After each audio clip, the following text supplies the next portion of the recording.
Hi, chat.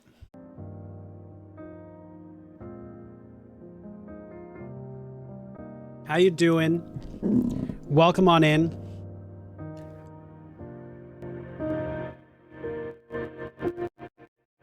There we go. Hi, chat. I don't know if they can hear me. Can they hear me? They can hear you, yes. Hello, chat. Tristan, I appreciate the fork, even if I didn't hear it. Wonk! Thanks so much. Thank you for the hydrate pouch against stretch. I surely all the rails. Thank you for the head pad. Appreciate it.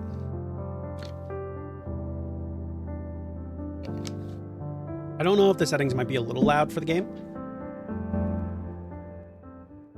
Pull it down a little bit so you guys can hear it. This is on my side. Oh. You're good. Don't worry. I already turned it down a little bit, but we might hear you. We'll never know. We'll never know. But hello. Kenna getting first, Seuss getting third. Also, Seuss with 38 months. Holy crap. Thank you so much for the support. I appreciate it. And almost a year. It's wild. We do now have the sub badges up for 3.5 to 5. I'm still gonna have to figure out what the fuck 6 is gonna look like. So 5.5 and 6, I don't know. But we'll get there when we get there. I don't think anybody's at 5 years. I think there's like 2 people at 4. So, but yeah, we'll see those when we see those. Actually, my bubbies is here with me, as you can see right here. We're going to be playing a visual novel called Moonless Moon, which basically means they're streaming it to me, and I'm just watching. Yeah. And interacting. Yes. Yes. I mean, that's what you do for visual novels. Usually. But with that being said, YouTube, I hope you enjoy the visual novel. From what I understand, it's about 2 to 2.5 hours. So we'll see how that goes. All of my wife's links will be down in the description below, so make sure to go and follow where it's important. And yes, I looked it up. Of course I looked it up. I look up every game I play. Damn, it's crazy dating a gamer as somebody who just does things without any preparation. Yeah. I just say a prayer to the gods and jump right into it with no preparation. So the differences between the differences between me and my wife when it comes to streaming games, I will look up how long it is, judge how long it's going to take, see how new the game is, and then also turn it on and mess around with the settings and stuff like that beforehand to see if I actually either want to play it, if I enjoy the gameplay, if I, understand the controls and stuff like that. If it's a multiplayer game, jump in and understand all the controls so that if other people have problems, help them out as well. And then after all of that setup and stuff, then go live with the game. My wife will go live and turn the game on in the same breath. Yes. So, speaking of, hi chat. Hi chat. Hi Zeph's chat. My puppy's getting first and sick. Thank you guys for the 11-month resubscribe. Almost a year, but actually. No, actually almost a year. Hello, hi. Yeah. Actually, chat, do you want to see... Forgotten. Hang on. Chat, do you want to see what the sub badges look like? I can show you. They can't hear you. I can show you what the sub badges look like that are coming. Hang on.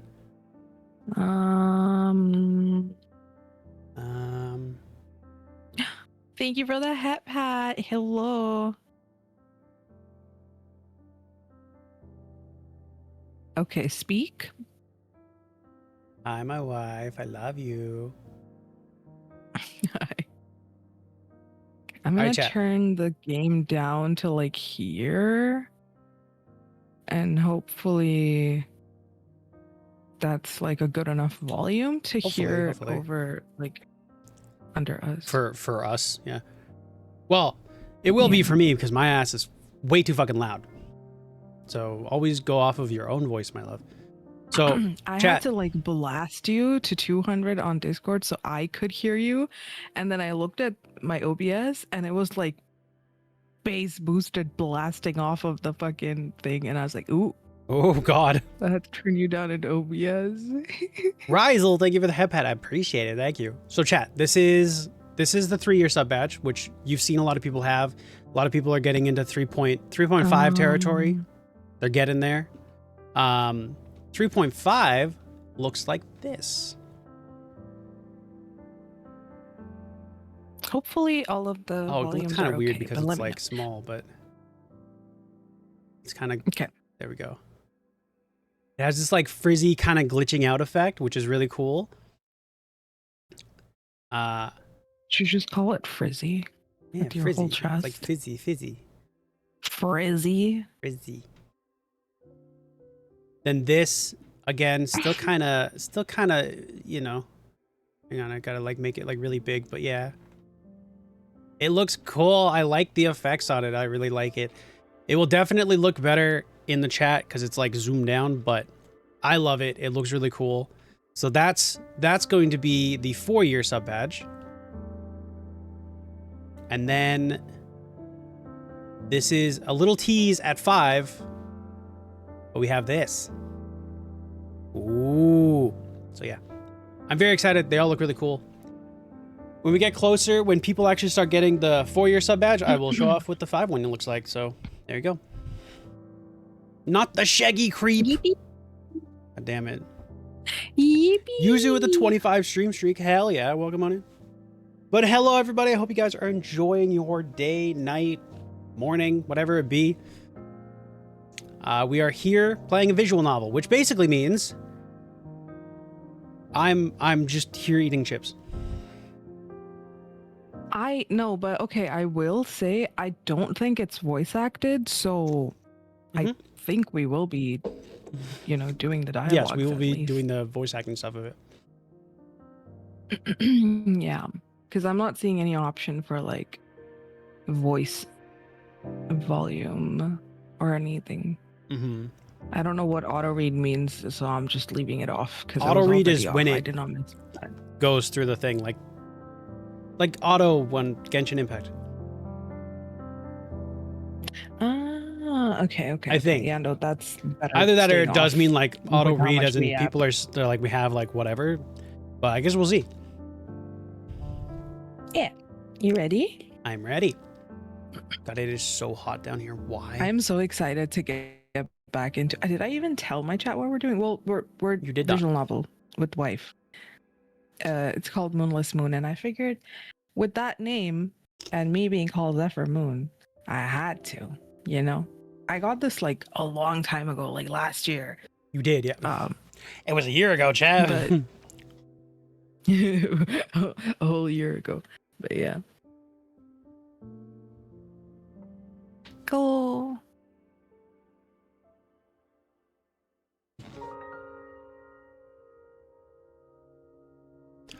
Sorry, chat. I really needed to like open my window. Just all of a sudden was like sweltering. Out of the shadow of the railway bridge, into the sunset-tinged light she walks. It feels like stepping into a whole different world. Aww. Okay. The bustle of people coming and going around the station hits her like a sharp gust of wind. The thick fog of loneliness surrounding her is blown away instantly. The light shines right into Yomichi's eyes. What? I don't know. I said right weird. That.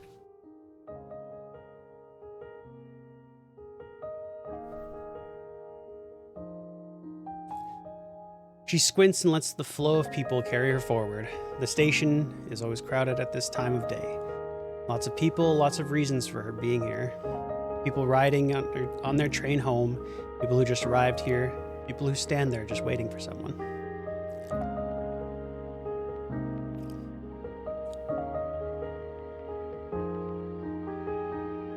Oh God. She looks so sad. She looks so sad, Chad. Her hair like mine used to like 2 years ago. Oh yeah. You know what? Yeah. Yomichi liked it that way. The endless stream of stimuli flooding her sight and hearing kept her brain too busy to think. When she's surrounded like that, she almost forgets who she is. That's a huge weight off her mind. Yeah, real though, real. Woof. But she liked being under the bridge or in smaller alleyways just as well. One road away is all it takes. The crowd feels silenced. If you listen closely, you could still hear them, but it was only a muffled roar from a distant world. You could look at the wind trying to rip off the tattered posters on the walls and think about yourself in peace and solitude. I love the word solitude. It's one of my favorite words. Did you know that? Really? I don't think we've ever did talked know about that, this actually. yet. I did actually know that. You have said that before.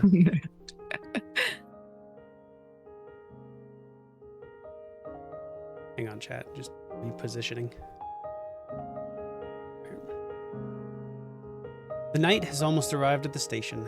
The sun slowly goes off to be replaced by the city's lights.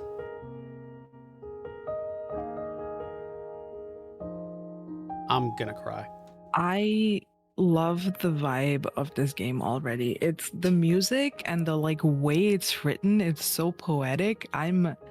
This is right up my alley. What are these haikus?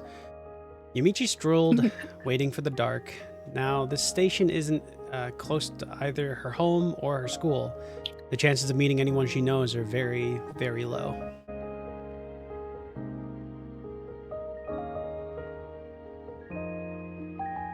And yet, the sun disappears between the buildings, leaving the sky black.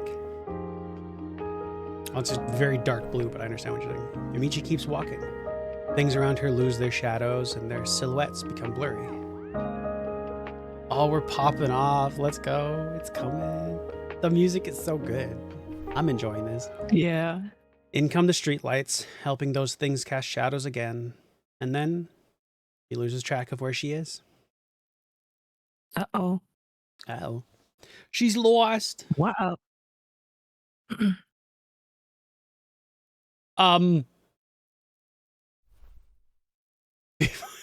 That's the moon, madam. Before she knows it, she's walking in a desert. Okay. Well, that window won't be open for very long, chat. It is minus 23.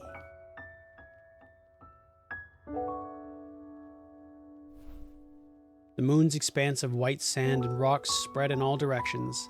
The sky up above is lit by endless faint stars, but there is no moon to join them. Because we're on the moon. Because it's a moonless moon. It's a moonless moon. Bobby's figured it out. Roll credits. Far away toward the horizon, the dots. A blur of light wavers like a mirage. You could think it was a reflection on the distant sea, but she knows it's a large moon city. She's never been there, and she couldn't even guess how many days it would take to walk all the way to it. I want to go to a moon city. A moon city? Let's go. A white desert and a black sky. Those are the only two colors she can see. She feels like she could walk for hours with no addition to the palette. This, you know what, this game is well worded, I'll be honest.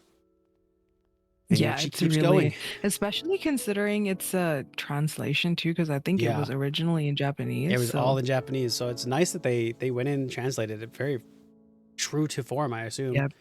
And yet she keeps going, treading along as if on a familiar path.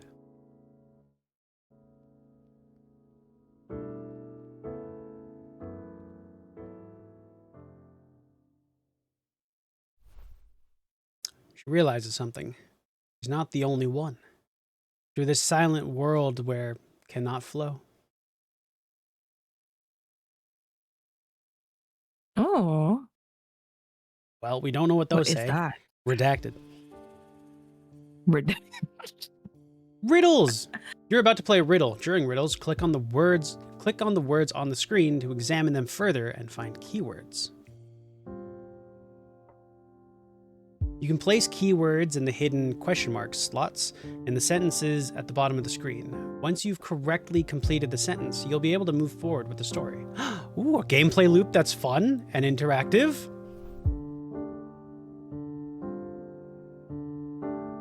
Should I take this? I'll do it. Hang on.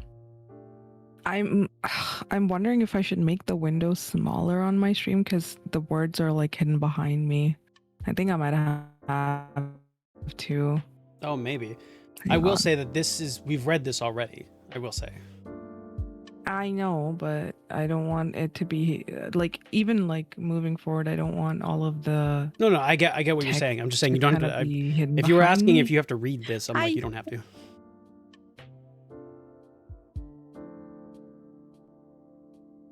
Wow. Bubbies? Yes. Oh, you like cut off. Oh, I said hi, Yuzu. Thank you for the 20 stream streak. Let's go. 20.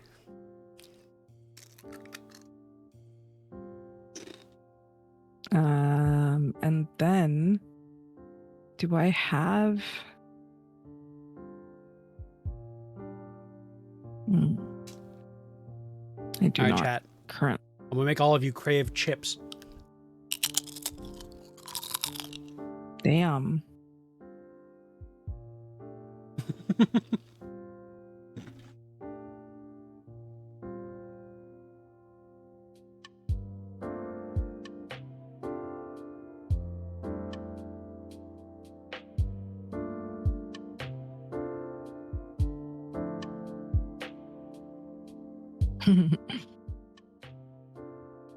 Okay.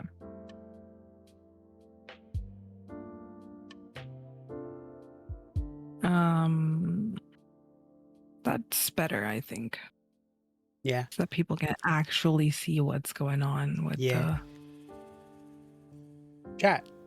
Serve. the visual. I hate what it looks. I need to work on like a proper overlay, but it'll have to do for now. Mm-hmm. Is okay, bubbies. I know, but like, still, hang on Get there. 1 second. Let me. Listen, if there's anything I know is that overlays change at least once a year. So.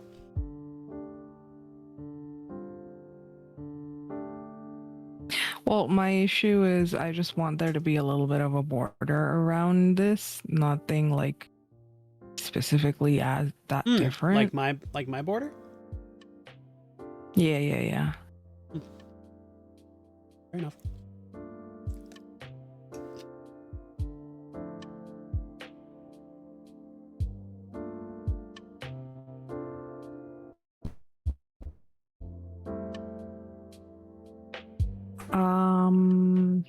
Hang on. Ads in a minute, fuck, chat. I never saved it. Ugh. Saved what? The like background I'm using without the chat box on it, I never saved it, so because I wanted it to like. All right, that's a problem for a different me. Okay. Moving forward.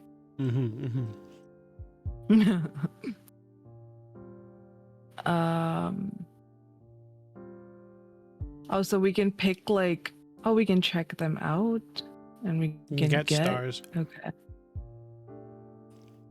Oh, we'll look at rocks. Check out. What does this do? Here and there, the whited sand is spotted by rocks of the same color. She tries to pick one up, but immediately it crumbles in dust. Did all this sand used to be the solid stone once? It certainly doesn't feel that way. This place feels too quiet for time to actually move forward. All right, well, we need time. Makes sense. How do we? Okay. I'll get. It's just we get the okay. Option to use it. Do I need to do that? Yeah, you knew. Yeah. Go back. All right, then make sure you go over and click Moon on City. The stars as I well. will, yes. Yomichi squints at the buildings, wondering if people live there. But the city is too far for the dark silhouettes of people to stain the light from the windows. Even if there were people, walking all the way to them would take her days. All right, walking in time. Got it. Tutorial, this definitely is. Got it. All right. She realized something. She's not the only one walking. Yeah. Through this silent world where time cannot flow. There you go. Hey, let's go.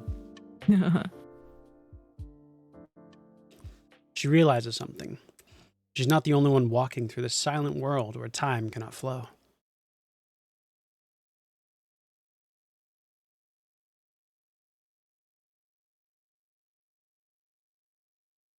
I wonder how obnoxious this word-getting puzzle stuff will get. Like, I wonder if they'll do it like all the time, or if they're like once or twice. If it's too, yeah, if it's too difficult or too frequent, it might, but I think it'll be okay. Eventually, she hears footsteps other than her own. Gasp! On the moon? How do you hear things? What? Oh, Yamichi. A new outfit already? Uh-oh.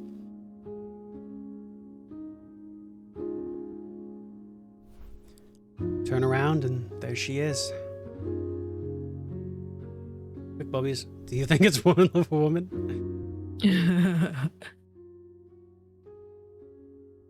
Oh, we should take one character each. Do we know? You do Yomiichi's and I'll do the new girl. Okay.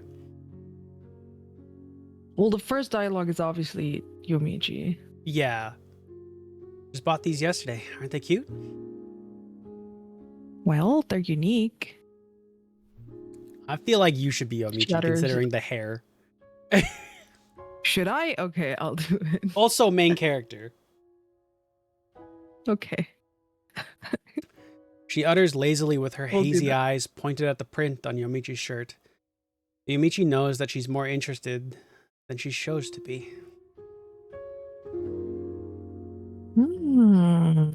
Maybe it will be gay after all. Maybe. I don't know who's saying this. That's you. There's a different name You in it. know, I've been wondering. You live in that city over there, right, Madobe? Madobe? Sure. It's gotta be, right? It's Yeah. Japanese. Japanese. What the? That I do. Sorry, got a text. Apple, hello. Isn't that far? No, not at all. Quick jump, really. 2 steps. How's you? I'm good. We're playing a visual novel. How are you? I guess you could say it is. How do you come all the way here then? Space cars.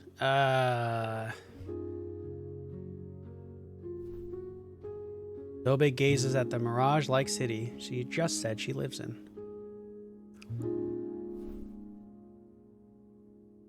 Did you know? She asks with a sudden impertinent smile on her face. Know what? That skipping along makes you faster. Almost as fast as light.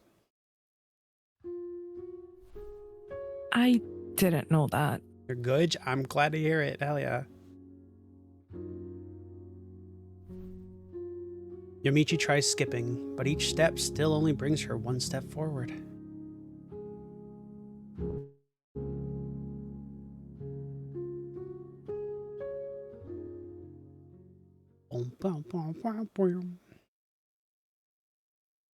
Yeah, it's giving kind of a little bit gay. Oh, they're cute. Look at them walking through the desert on the moon. Oh, we're getting a cutscene. We're getting an intro anime. Let's go.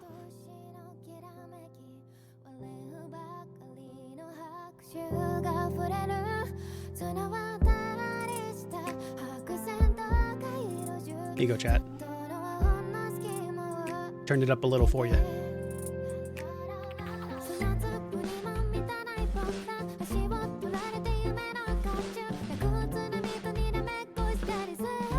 Can't wait to be bobbing my head to this super sad song once I realize that the lyrics are, let's go.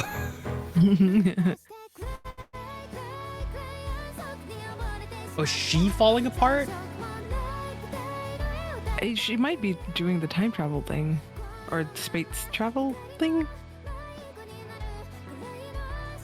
I don't know. She's becoming the stars that she wants to see.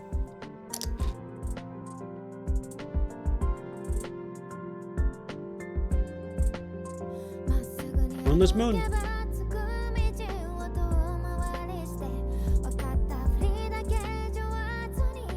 The art style is really sweet. Yeah. It's simple, but it works. I like that the heart and like soul for the characters is put in, and everything else is just like basic lines. I love that. Yeah.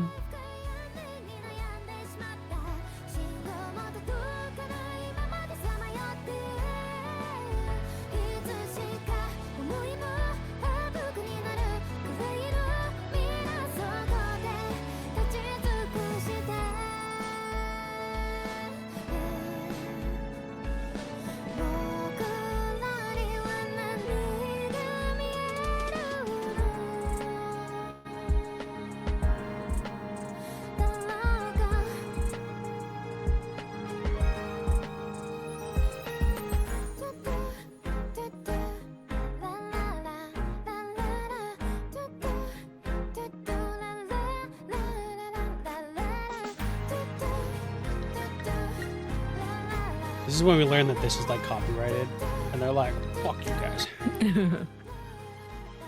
This is a what? That this is copyrighted, and then it gets muted. Oh. Hopefully not. Yeah, I'm hoping. With most, like English songs, they'll be copyrighted, but most of like anything other than that is usually fine. Usually isn't. Usually.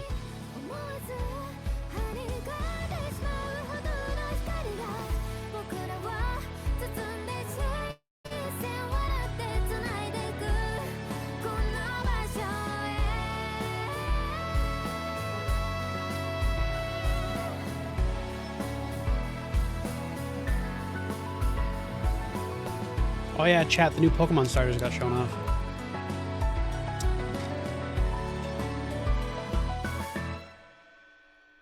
Oh, nice. Okay. Anmo. All right, that was the game. Thanks for watching. We did one puzzle. Oh, Outline Seaside. Watch the Outline Seaside music video. Aww. Got a Steam thing for that. That's so cool. Oh, a achievement? Yeah.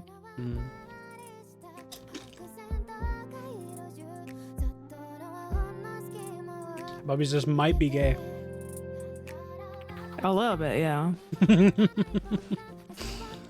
I like that you chose the game with 2 women in it, and like nobody else ever present, and you were like, I don't know if it is. I'm like, okay, well, because it didn't specifically say that, so I was like, I don't know, man. oh, you know what? Maybe they're friends.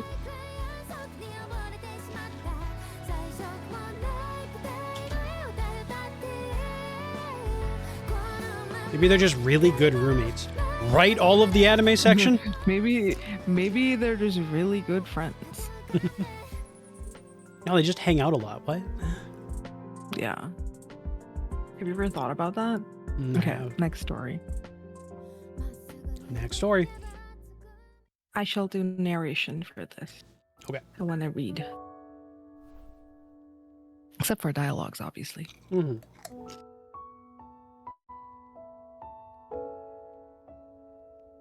Oh, hi, Takeshi. Hi, welcome in. Okay. Once school is over, Yomichi chooses her shirt for the day, puts it on, and leaves the house. You can still see the sun in the sky. Her destination is a park not far from her home. It's a small park in a residential area with little to boast other than a rusty slide and a dirty bench. A sad place she's never seen children play in. Aww. What the fuck? She sits on the slide's ladder and pulls out her phone. It's not worth it to risk the bench, considering how it's almost always wet. Concern. Friends from her class are talking about next week's test in a group chat. They ask her if she remembers what was supposed to be in the test, to which she replies with a simple, nope. Real, though. Mm-hmm.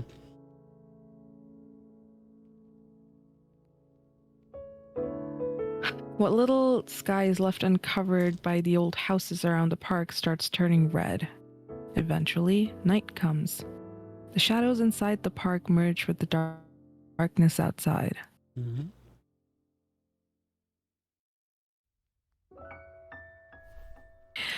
As the wind seems to take away the last ray of light still hitting the city.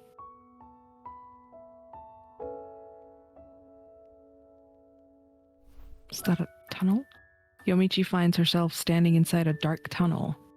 Uh-oh, horror game. It's dark in front of her, dark behind her, just dark all around. Once her eyes get used to the darkness, she notices there's a very faint light seeping in through the top of the tunnel. It's a green light. Not quite sunlight, not quite fluorescent lamplight. The green light is back to haunt us. Oh no, not again.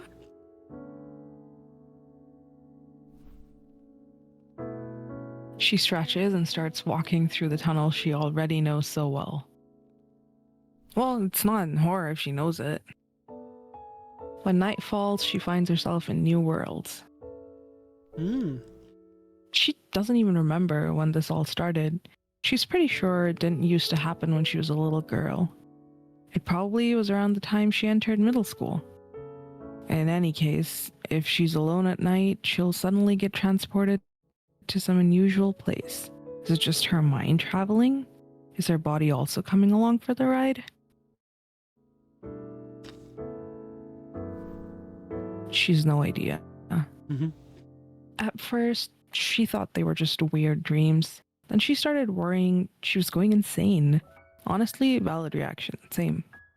Thanks for the hydrate, Takeshi. But eventually, she got used to it. She can't predict where she will be transported or when, but she doesn't get surprised anymore when it happens. Egg. Egg. Thank you for egg. She's made friends through these travels, and now she can even walk through an eerily lit tunnel without a care. There are openings in the concrete walls. They're large enough for someone to walk through. Voices come out of them. Shouts. Whispers. Oh. After going past a few of these openings, she finally finds the one she was looking for, marked by an unassuming sign hanging on top of it. Oh. She crouches and walks inside. Thank you for the sound effects, puppies. You're welcome. Good evening, she says. Oh, is it a bar? It's a bar. Your line. No, Bubbies, I think that was your line. I don't know. Oh, hello there. We're about to find out, I guess. Could be. No.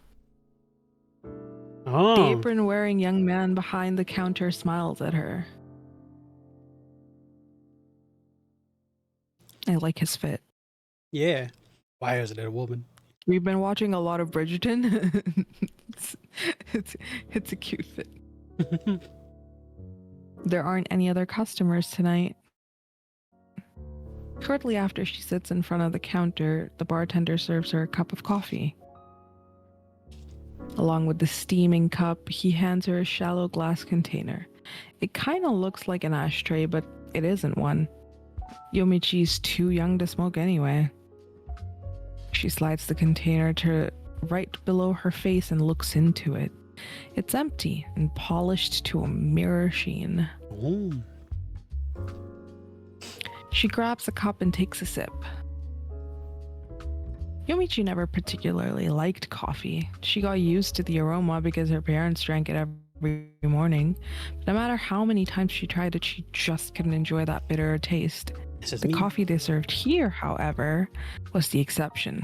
The flavor was rich and complex, and you didn't need any sugar or milk to mask the bitterness. Ooh. I want to taste this miracle coffee. Oh, miracle coffee. Takeshi, thank you for the hydrate. I appreciate it.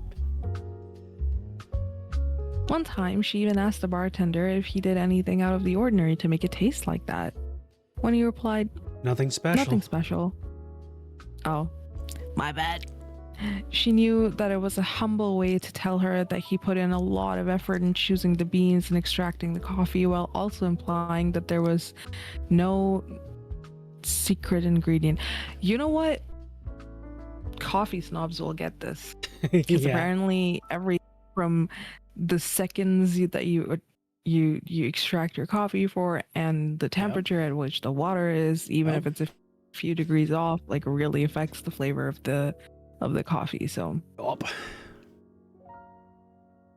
I mean, not a coffee. I know this because my brother is one. Yeah.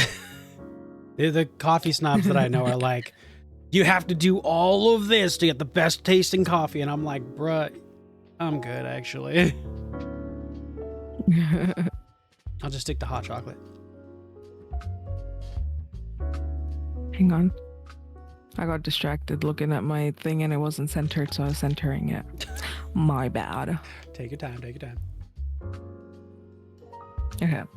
The coffee is as bitter and deep in flavor as usual. After one sip, she puts the cup back on the counter. What? She said so much about it and she's like, nope. Well, she still doesn't like coffee. Wish I could say and watch you and Zephy, but I'm with family, so wishing you both good streams, good vibes. Bye, Takashi. Thank you, Takeshi. As she enjoys the aftertaste, she notices that tears have started streaming down her cheeks. Oh no! Oh god. She wasn't sad, nor happy enough to justify tears. The coffee's flavor was comforting, yes, but that was no reason for crying. And yet, every time she tasted the coffee here, she felt so warm inside that she ended up crying. Oh no, she just needs a hug.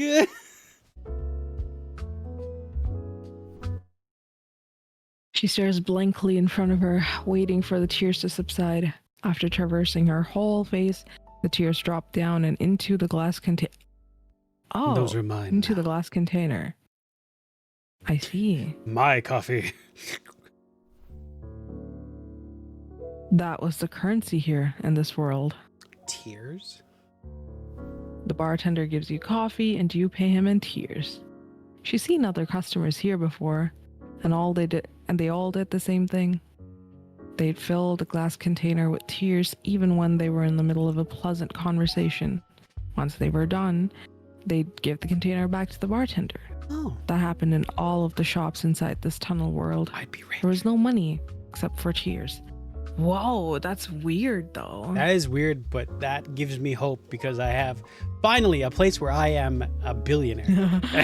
True. Oh my goodness. Keep the tip.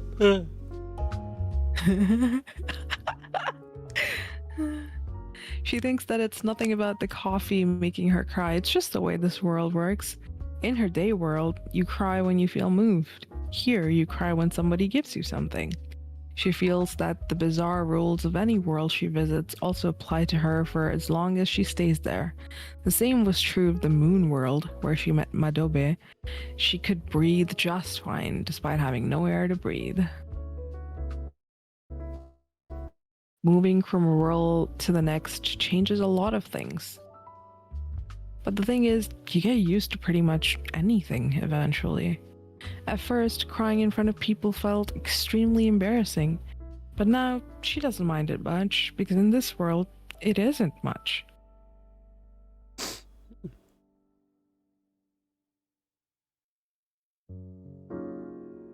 She turns her teary eyes upwards and sees the bartender cleaning a cup.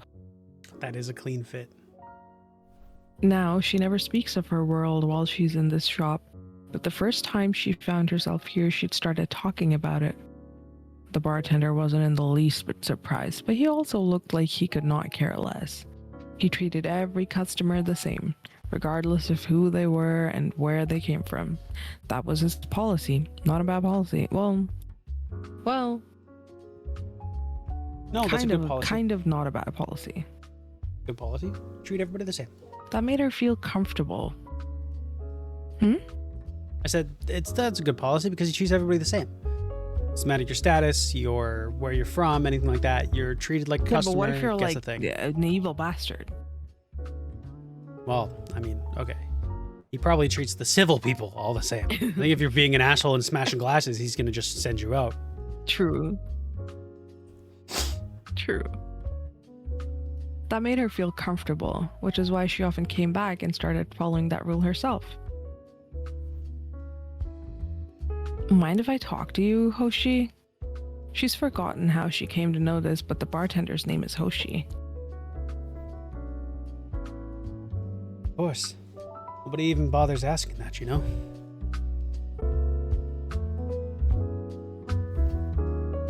Is it weird? I'm sorry, I'm not used to this kind of place. Oh, don't worry. I'm not used to it either. What? He turns toward her with the look of genuine confusion on his face. Why is this man's confused? How long have you been doing this? About half a year. Really? But the first time I came here was about half a year back. Imagine that. I'd probably just started then. That's surprising. There were a lot of people who looked like regulars at the time. They're just people who like looking like regulars. They even get first-time customers asking for the usual. That's so funny. Imagine you've never been to like a restaurant or like a cafe or something, and you walk up and you're like, I'll have the usual, and they're like, huh? Or they just play along and make you something. Yeah, that's usually what they end What up do you doing. They're serve like, them, yeah, just then?" here you go. I just guess. And they don't complain? Oh, they don't. They have no idea what they want either. By the way, mind if I have something to drink too? Sure, go ahead. Hoshi crouches down and opens a cabinet below the counter. What were you doing for opening this place? Glass shatters. Good question. What was I doing? Music, I think? I probably made a living out of music. So you were a musician? I read that as magician. You could say that. That's so cool. No, it isn't, really. I only lasted a year or so. Still cool. So you did something else before that? I like his butterfly Before pin. that, I drifted around for a couple of years. Are those is that a butterfly? I thought it was like maracas or something. It looks like two things like crossed, not like a creature, but it might be a butterfly, honestly. Well, It's asparagus. maybe it's spoons? I don't... Maybe now that you're saying that, I'm not sure anymore. He stands back up and places a bottle of orange liquid on the table. It looks like liquor at first glance, but it's actually just orange juice. Let's go. Oh, God. Most people around here do it. We work for a few years, then use that money to travel for a few years.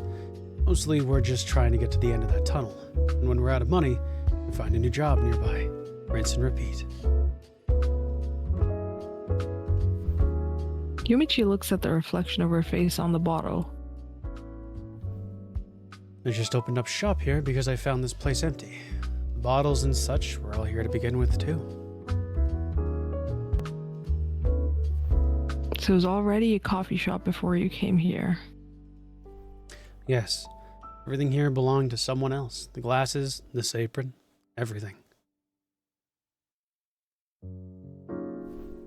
Is there anything you brought here then? My charming, pleasure-ish, devilish personality. My clothes, I guess. I don't bring anything with me when I travel. Isn't that scary though? Well, she stares at Yomichi. How so? I mean, you've no idea where you'll end up tomorrow. Indeed. Well, do you? I don't. Just thinking about what Hoshi has just said makes Yomichi feel uneasy in a way she can't quite put into words. The first thing she could come up with was talking about her dreams for the future. I guess I'll find a job and keep working there forever. In the meantime, I'd get married and then get old. Just normal stuff. Isn't that why everyone worries so much about the future? If everyone lived as freely as you do, there'd be no point in worrying at all. You have a point. I can't say I ever worry about it. All I can do is deal with the present. Hoshi pours the orange juice into a tall glass. The juice is cloudy and the color is uneven. Ah, Minute Maid. Ah, perfect. Extra pulp. That doesn't mean it's not a good choice for you. Finding a single place to work and sticking to it could work. I'd get bored really fast though. I gotta talk with one eye closed. This man's got ADHD or something. Probably. You really are the carefree type. Doesn't that make everything else easier? Yomichi isn't so sure about that.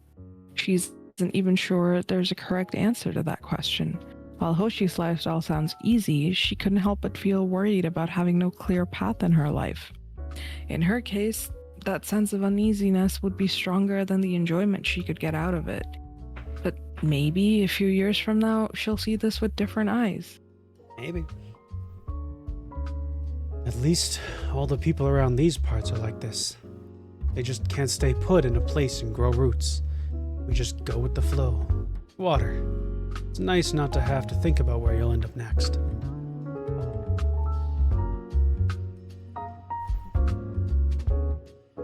Yomichi's starting to get convinced about the merits of that lifestyle. So you'll move out of here eventually?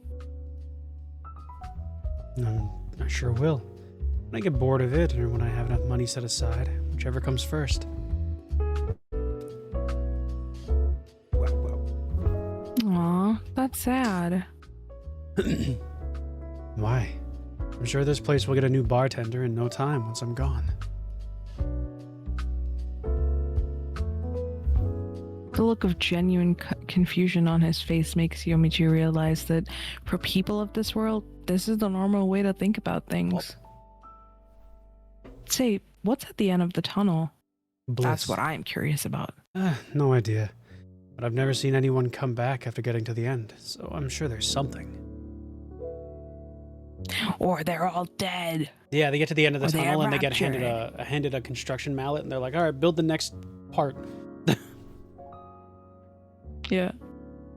Which way is the end? That is a chilling question to ask. To the right as you leave the shop. What if they were all like, oh, fuck. Yeah. Hoshi empties the cup of orange juice in one go before making an utterly terrified face. This is no good. It couldn't be this sour. Extra pulp.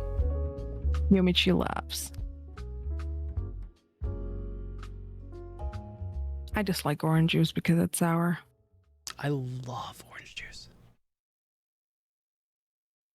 As the question mark slowly rises out of the cup, she hears the question mark opening behind her. All right, as the steam slowly rises to the cup, she hears the door opening behind her. Maybe. It is only the two of them in the shop. The only sound is the faintly playing record. She can't even hear any voice coming from the neighbors. She can see the steam coming out of the coffee cup. When she's here, she finds herself staring at things she normally wouldn't even notice. All right. Word get. What Record? What else? The what? Oh. What's the song? Yomichi asks after seeing the record player spinning in a corner of the room. Who knows? I just found it here. Hoshi replies without a hint of interest.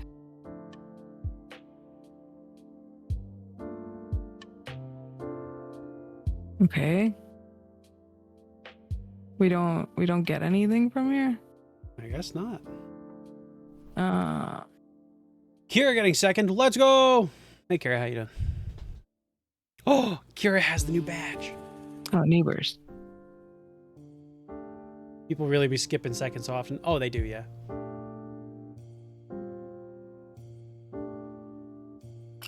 I would have gotten it, or if I didn't get it, Pookie would have gotten it because Pookie got first, but Yeah. I'm streaming so I couldn't get it. Mm-hmm. That's your line, Bubbies. I've never been to the shop near this one. What is it? I wonder. I've never been there myself. Hoshi says while staring at the wall. It could be empty. Or maybe just an apartment.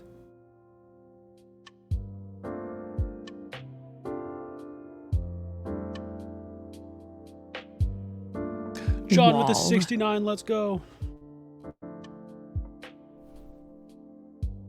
There are also people just living here? Oh, yes. Sometimes we need a break. I'm not open every day either.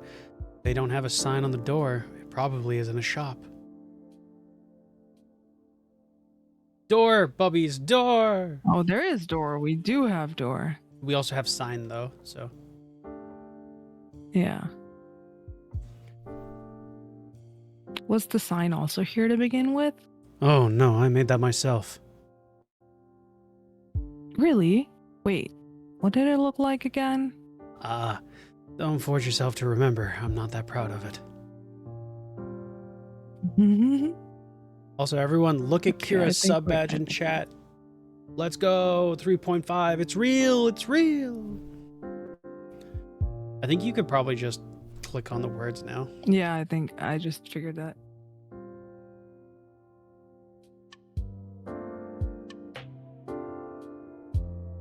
Oh yeah, we got it. As the steam slowly rises out of the cup, she hears the door opening behind her. I wish I could make like a every time it was like the question marks.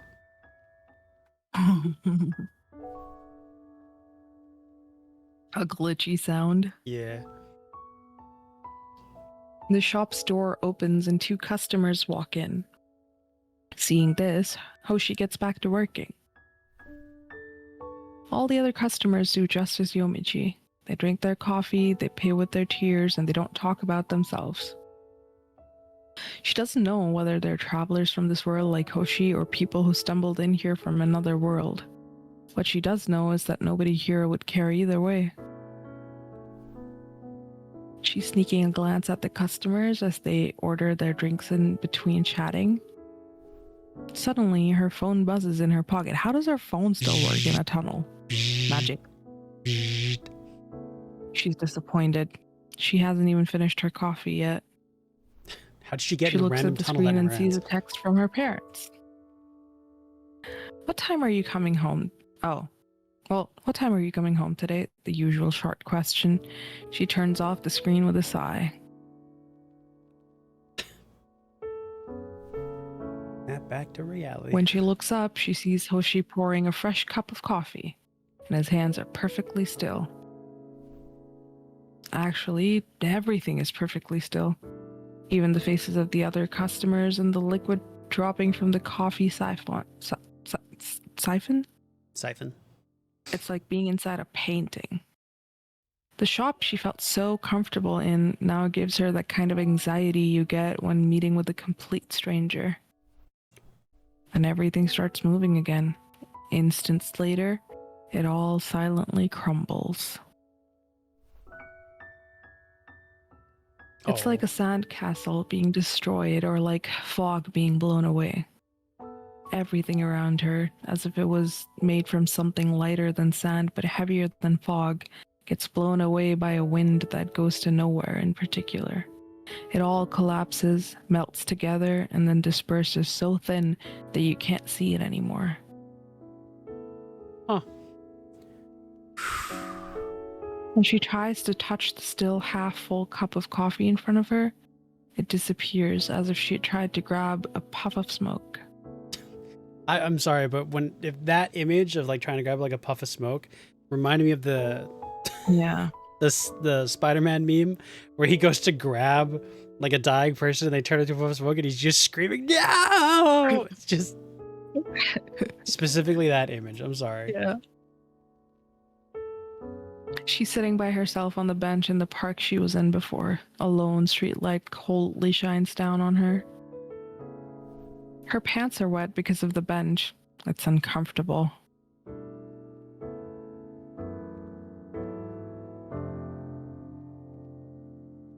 I don't know if it's paint or rain or what, but there. Oh, we don't get a music video? Oh, this one was just the back street. Back streets, back. All right. Thanks, Kazuya Morita.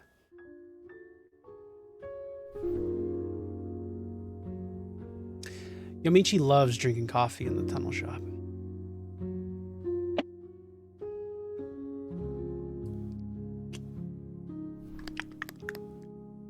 She likes the eeriness of the tunnel. She likes how she'd end up crying even without any strong emotion. And she likes the way the bartender talks.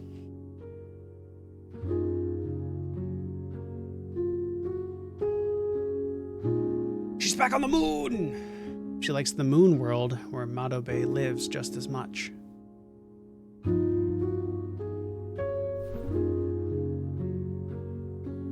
I don't know. That's you. How do you skip?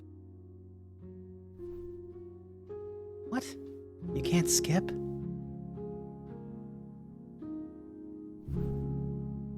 It's not like I can't.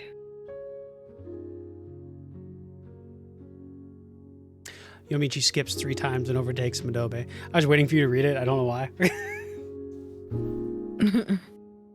See? I can do it, but it's just normal skipping. What's that thing about being faster than light?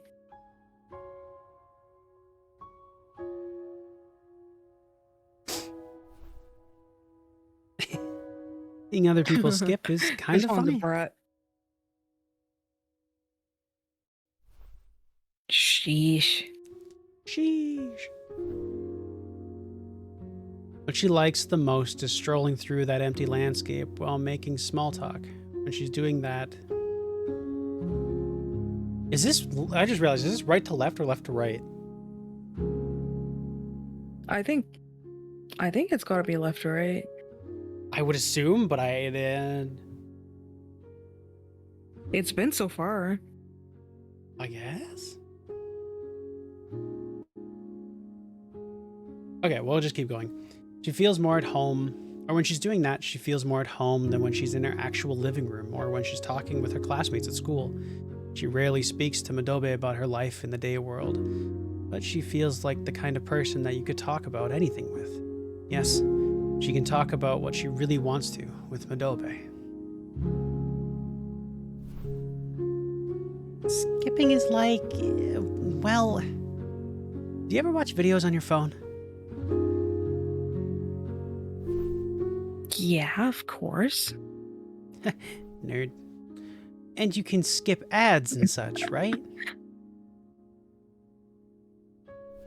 Yeah. Chat, any primers? You too can skip the ads for just a quick short fee of a subscription. Imagine if she just starts shilling subscription services. It's the same thing. You instantly move forward in time by skipping. Oh, that's a cute concept that they took, like the concept of like skipping things on like video services and be like, oh yeah, if you skip physically, you just move faster than light. Yeah. Wait, that's also skipping, but is that what you meant? It is. Manabe laughs so hard she squints. She looks like she's having She looks like she's having so much fun that Yomichi can't help but laugh as well. He knows that Madobe makes no sense most of the time. Maybe she's just doing it on purpose. Maybe it is a rule of this world, just like the weird rules in the tunnel world. And Yomichi, as a newcomer, doesn't get it yet.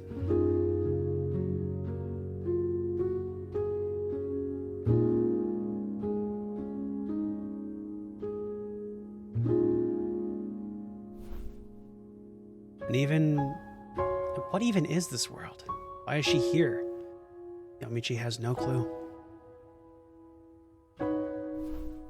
Walking around in here makes her feel at ease, but with a faint, melancholy aftertaste.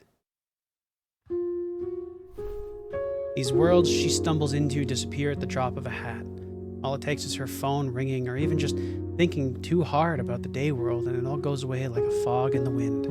She can come back eventually, but she really has no say in the matter. Maybe tomorrow when the sun sets, she won't actually get transported anywhere. Lately, she wonders whether it's okay for her to be in these places at all. Thinking that the fun she has chatting with Madobe could suddenly end forever is as sad as it is scary. Moreover, the thought that she only feels at home in these weird, ethereal, ephemeral places is just as scary. Would she be fine if she lost the ability to visit them? Probably not. These worlds are already something that she cannot live without. I mean, fair. If I was in that situation and I did not enjoy like my day-to-day life, and then I found something like this and then I got taken away, I'd be so fucking depressed. Yeah. There is another thought that she tries to shove away from her mind. Maybe she is the one who created these worlds. Children take in stories of books and TV shows and start creating things in their imagination. Worlds where they are rescued by charming princes, or where they could live a laid-back rural life in a forest. Could it be that she walked into a figment of her imagination? That's called trauma. Oh, no. That would mean that no part of what she sees now is real. She would just be creating pleasant delusions to escape reality. Ah. Daydreaming. Maladaptive daydreaming be like. Maybe, one day, she will have to forget about these worlds. Maybe she will find somewhere in the day world where she feels at home and can live a normal life just like everyone else. But that day could very well be today. Still, she can't say goodbye to Madobe. She keeps half listening to her weird, possibly fake tales with a smile on her face.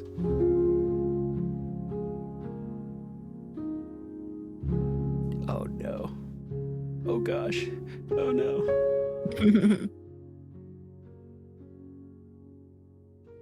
Sand moon. Aw.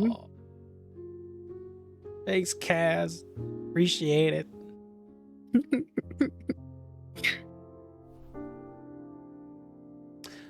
Oh, Yumichi, welcome home. Or welcome. My bad.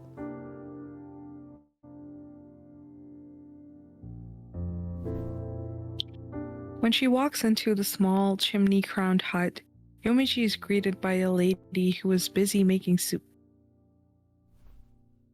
I like soup. Soup. The lady, Good the lady soup. covers the soup pot with a lid and opens a cabinet nearby. The shelves are full of all kinds of things, seemingly in layers, with the ones at the bottom looking as old as the shelves themselves and getting more and more newer looking, closer to the top they get. Okay. The lady gets a small box from near the top of the cabinet and places it on the table in the center of the hut. There are a fireplace, a cabinet, and a table. There is also a small bed and a window that you can see the sky through. That is all the furnishings of this tiny brick hut.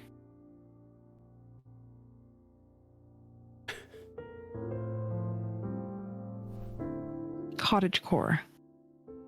Yomichi looks at the box. It's a small wooden box with a glass cover, and inside of it there is a single butterfly with beautiful green wings. The butterfly does not move. It is a replica. Yomichi takes the box in her hands and gazes at how the light reflects off of the butterfly's wings.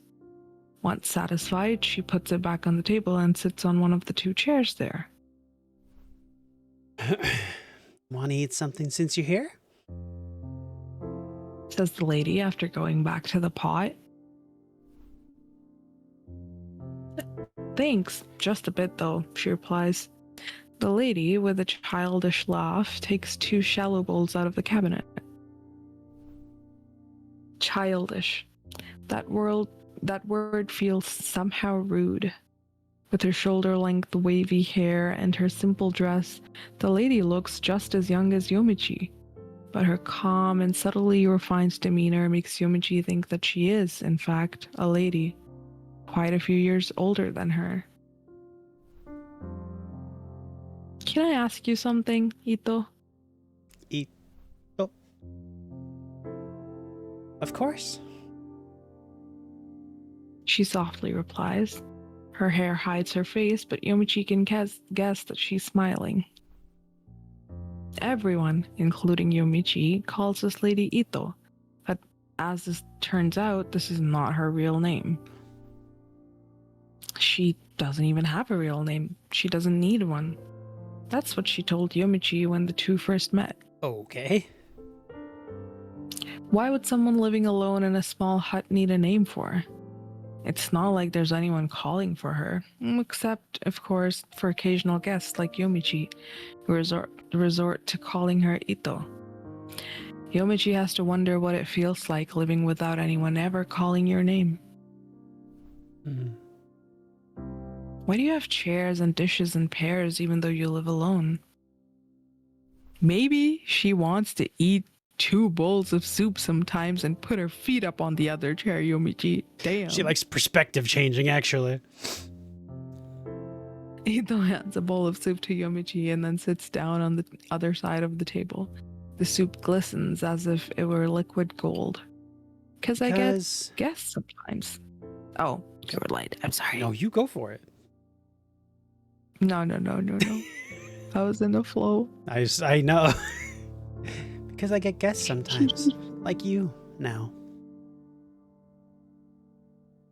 I wonder if they're also like little space jumpers, like reality jumpers, like her. Or they're different She like laughs things in her again. mind. Maybe. The extent of her elegant and refined demeanor ended when she opened her mouth. Somehow, to Yomichi, the way she spoke felt like the purest, most unadulterated way to speak. It had the purity of someone who naturally picked up on words by living alone in a hut. Oh, but come to think of it, it's because I used to live with my mom here. Oh god! You have a mom? Ad. Of course, I didn't grow in a cabbage field.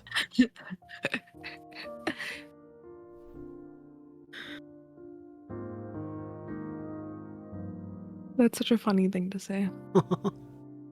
No, yeah, I mean, so what about your dad? Huh. Ito shakes her head. That I don't have. Let's go, no dad. Did he pass away? Bobbies. Bobbies. No, I just never had one. It's just mothers who give birth to us by themselves, naturally. I know it sounds weird. That's how it is. I'm just saying. Shh. Wow. Don't be just saying. That seems so mean. She's happy about it. What do you mean it She's seems not mean? happy about it. It is what it is. Yomichi assumes that this is just another way in which this world's rules are different from her own. She knows that there are all kinds of worlds, and Ito is probably the only inhabitant of this one. All the guests that come to visit her do so from other worlds. This is actually how Yomichi first learned that there are other people able to travel between worlds. Not that she's ever run into one. Yomichi brings a spoonful of soup to her mouth. The gold liquid tastes as precious as it looks. The large pieces of carrot and potato are cooked to perfection and melt in her mouth. Yummy! Oh, stew. Carrot and potatoes, two things that my bubbies loves. Yes. Are all of these veggies from your field back there? Oh, yeah. I grew them all myself. That's impressive. I only grow what I need to eat. I also use some ingredients that people brought me for the bouillon, though. I only have sheep around here. Sheep. Sheep. People as in guests? My favorite sheep. Yes. Sometimes they bring me stuff like that butterfly. Ida points at the small wooden box with her gaze. This isn't the first time someone had given Yomichi a replica like this. Can I ask about that? Go ahead. As long as they're questions I know the answer to. Who brought you this and why? Did they ask you to give it to me? As for who, I can't quite remember. It wasn't even that far back, but I just forgot. Her usual smile makes it difficult to tell whether she's avoiding the question or she genuinely doesn't know. And I was told to give this, yes, but probably not to you specifically. If I recall correctly, I was told to give this to the next person to visit me.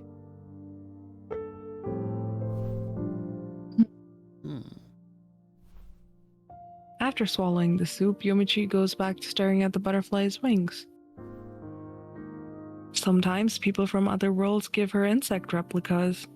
Nobody ever told her the reason behind it or why they're insect replicas specifically. All they tell her is to bring them back with her. They aren't even gifts per se. She's just keeping them for someone else, apparently. She had no clue where these replicas came from and where they were supposed to go, but she still went ahead and took them. Maybe this is yet another weird rule from another world. Still, it's a very small price to pay for this good of a soup. Hey, hell yeah. I wonder how many chapters there are in this game. No idea. Looking at the blank reflected into the soup, Yomichi takes the in her hand.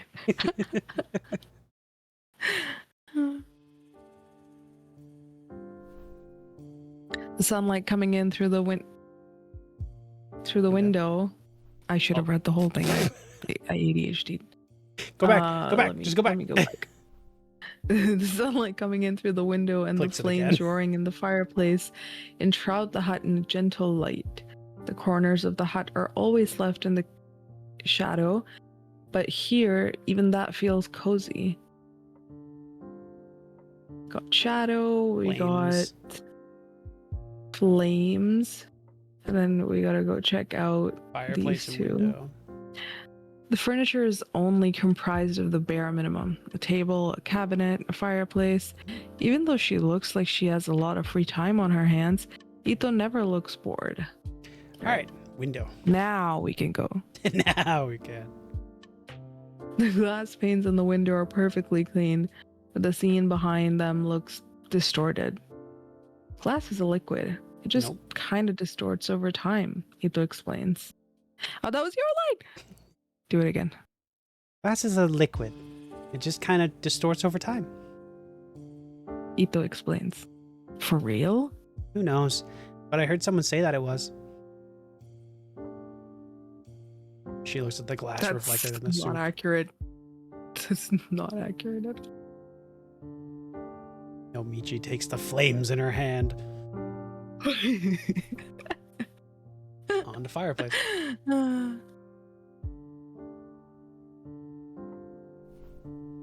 A crackling sound comes from the fireplace. Its wavering light dances on the ceiling. Do you cut the firewood yourself? Rarely.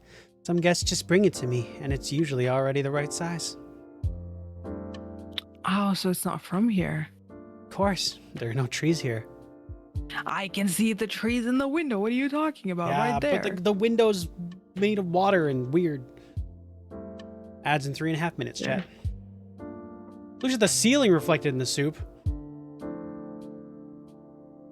I think it would be flames, no? I mean, I don't know. If you got trees in the field behind your house, could you do without people bringing wood to you? I wonder. I feel that even if I planted trees there, they wouldn't grow. There have never been trees there after all. Yomichi wonders if the wooden spoon in Ito's hand was also brought here from another world.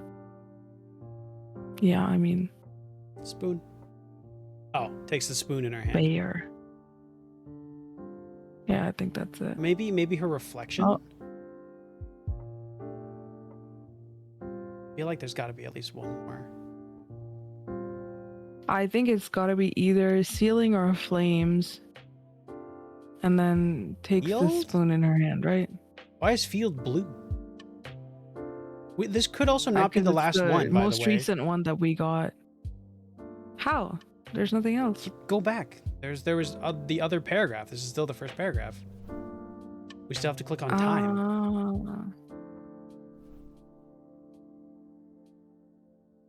I think fireplace over there as well, but we kind of clicked on that one already. We did fireplace. Yeah, did I know, we but not? in the other paragraph, there's also fireplace that you can click on, but I think that's already the same one if you let me finish what I was saying. Yeah. Oh my god, relax. No. What do you do in your free don't think it's the time? same. Or I think it's the same thing, they just put it into. Mhm. Although I do wonder. Yeah. You should click on it anyway, just to be sure. Anyway. We'll check. We'll check. I spin wool from the sheep to make thread and such. That doesn't really sound like free time. Doesn't it? No, it doesn't. That sounds like work. I mean, to her, that's free time. I don't know. Looking at the sheep reflected in the soup, Yumichi takes the shadow in her hand. Okay, yeah, it is the exact same. Okay, I have no idea. Field is still lit up. If you hover over them, do they change? I don't know. Yeah, I don't know why. I thought it was because it was the most recent one we got, but I thought so too when you said it, because it's like, yeah. My bubbies is learning my confidence. Is that right? apparently. I wonder what happens if you put the wrong thing in. We should try it next time. Sure. Looking at the ceiling reflected into the soup, Yomichi takes the spoon in her hand.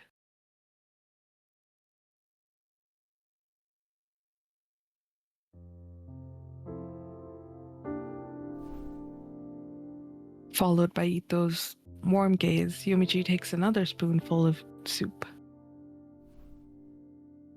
Ito. Yeah. You know that there are worlds other than this, right? Obviously, yes. I'm the only person living in this one. She replies. The words themselves were blunt, but her voice was gentle and her smile kind. You also came from another world, didn't you? Yomichi nods lightly. Don't you ever want to go somewhere, see other worlds? Not really. She immediately replies. Why not? Well, why would I? Why do you think I'd want to do that? Because in other places there are other things. Not everybody wants to travel. Oh, I bet there are, but I don't really feel like I want to go and see them. She's you and Yomichi's me, literally. Yeah. Yomichi worries she might have unintentionally been rude to her, but the gentleness in Ito's voice just makes her too comfortable. What if those other things were better than what you have here? Yomichi asked her question without much confidence. After all, she's not sure she's ever seen any place better than this one. There probably isn't one. She wishes there were, and hopes that she'll be able to find it in one of the many worlds that she hasn't been to yet. Wait. Sometimes people will ask me that. Ito replies with a gentle, somewhat aloof voice. But I just can't imagine a place more wonderful than this. What does that even mean? A larger place? A place with more stuff in it? No matter what I imagine, what I have here seems better. I like how cozy it is, and I have all I need. Of course, maybe I just say this because I don't know what is actually outside. Yomichi doesn't know how to reply to that. One time, I said the very same thing to someone. They replied that they feel for me. Poor little thing, they said. I don't get it. I'm not sure why anyone would feel for me. You think I'm wrong, Yomichi? Her You hair think kind of I'm looks like yours too, incorrect? baby. Oh, you know what? A little. Less curly. Me? Well, Oh, I'm not being sarcastic. I genuinely want to know. Would I really try to go somewhere? Would I find somewhere better than what I have now?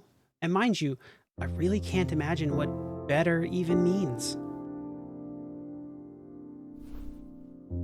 she smiles at Yomichi, who can see her own reflection in Ito's eyes. They are bright and clear. Staring into them almost makes Yomichi feel inadequate. I'm sorry. I don't know. Yomichi looks down and finishes her soup. Ito, looking content, puts an elbow on the table and rests her chin on her hand. Her whole world is this hut, the field behind it, and the small garden all around. It is complete in itself. She doesn't know about anything else and doesn't wish for anything else. If she traveled and found new, wonderful things that she could start wishing for, would that make her happier? Yomichi thinks to herself while staring into the empty bowl.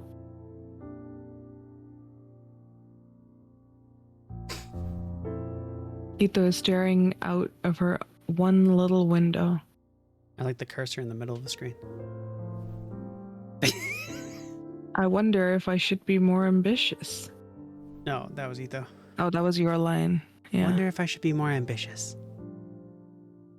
Outside the window, the peaceful panorama seems to go on and on forever.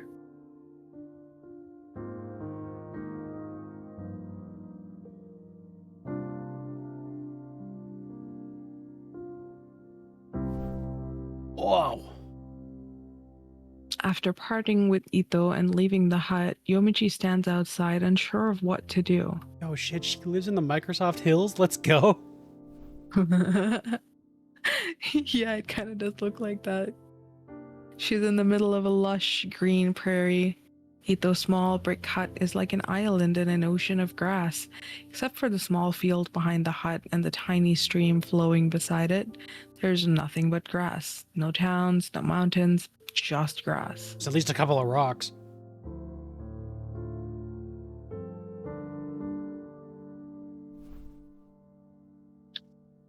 The breeze feels nice, and the sky looks as wide as it could ever be.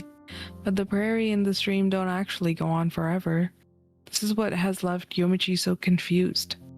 Not too far away from the hut, both just stop abruptly. This actually was an island in the sky. The small patch of ground with an even smaller hut in the middle of it is the extent of Ito's world. Yomichi can't go back. There is no back to go to. She walks away from the hut and lies down on the grass. To say the truth, Yoichi knows how to go back. She could just text a classmate on her phone or think about the homework she has to turn in tomorrow. That would send her straight back to her own world. But she wants to stay here a little longer. She wants a little more of that sunlight coming in through the sparse clouds of the fresh smell of the grass, but of that not quite wind, not quite breeze.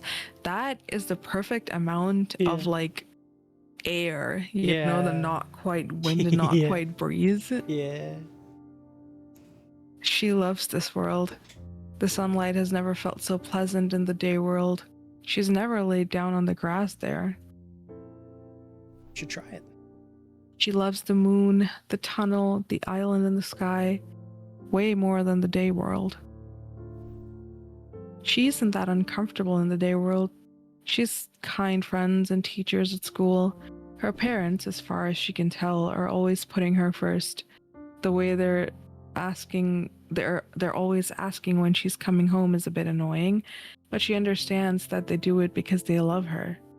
It's an average, happy environment to live in. Huh. But nowhere in that world can she find a place as comfortable as this deserted prairie, nor can she find anyone who she can talk to as freely as she can with Madobe. To her, this fact feels very wrong. She's scared that one day she'll wake up from this dream and will have to go on living, bound to just one world. That is the world she was born in. She has no choice but to live in that one. I shouldn't be wasting time like this, she tries to persuade herself. Ah. She feels the world around her growing distant. Oh. She feels like she doesn't belong. She feels sad about laying down here. She tries to shake off those feelings, but she can't.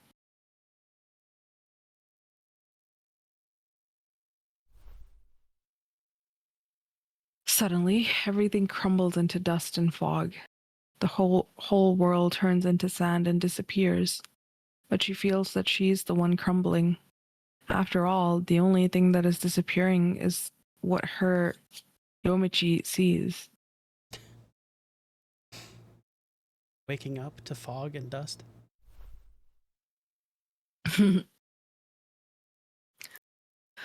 After everything is completely disappeared, she finds herself staring at the shining stars in the sky. She's laying down on the rooftop of her apartment. The pleasant smell and soft texture of the grass are nowhere to be found. The hard concrete floor hurts her back. The only thing remaining of that world is the butterfly replica in her hand. Well, if that's there, it's probably not a daydream. Ah. Mm-hmm. Finish chapter 1. That was just chapter 1. 1. Yep. We're an hour and a half in, so I don't know how many chapters there are. Mm-hmm. Do you want to look it up? Yeah, let's give it a look. See how many chapters are in Moonless Moon.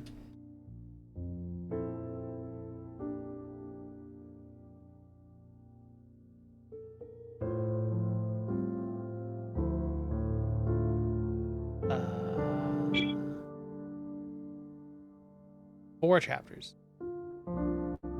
Mm. Looks like, yeah.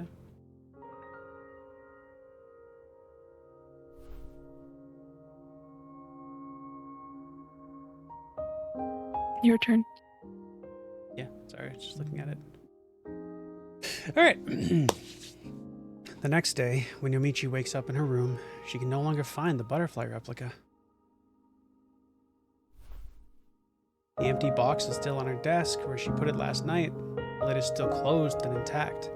But the butterfly somehow isn't there. It's as if, during the night, it came alive and magically escaped through the glass. This happens every time she brings back an insect replica from another world. The insect just disappears while she's not looking. She once tried to apologize for this to the person who'd given it to her, but she was met with laughter. That was probably intended. Still, she can't understand what this is all about or where the butterfly has gone off to. She puts the empty box away into a drawer. She has a few of them already there. She could throw them away, seeing how the important part is the replica inside. But she stores and treasures them. Yeah, but that's like a physical reminder that she has of those worlds then, so it's not just a figment of her imagination, I guess. Yeah. I was like, if the whole box is gone and the thing is gone, then ooh, unfortunate. After all, this is the only thing she can bring back from those worlds she visits. Now they are proof of her connection to those places. One day, there will be a momentum. Literally the thing you just said. I wrote the thing. There's no school today, so Yomichi wears the shirt she just got yesterday and goes out. She's riding the train to her usual station, a large station full of people. It isn't even the largest station in the area, and it's a bit far from both her house and her school. She has no real reason to go there. God, the music is so good. Mm-hmm. Oh my god, Shibuya? She's on the Akiba Strip. The people going around town all have reasons, all have goals. Getting to work, shopping, having a secret meeting with someone. If she happens to sit next to one of them, there's nothing but a coincidence. She doesn't talk to them, she doesn't look them in the eye, and she overall pretends that they don't exist.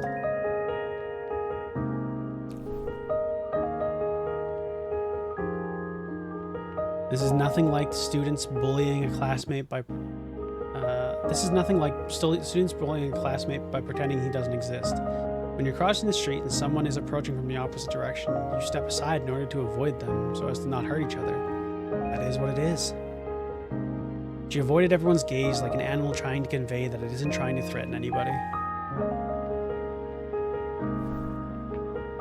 If anything, that is a way of connecting with people in itself.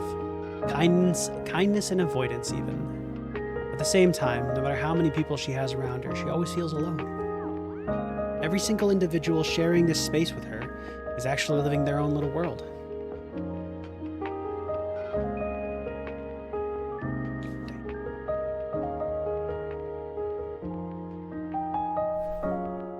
She gets out of the station and into a smaller street where the buildings cut out some of the sunlight and most of the noise.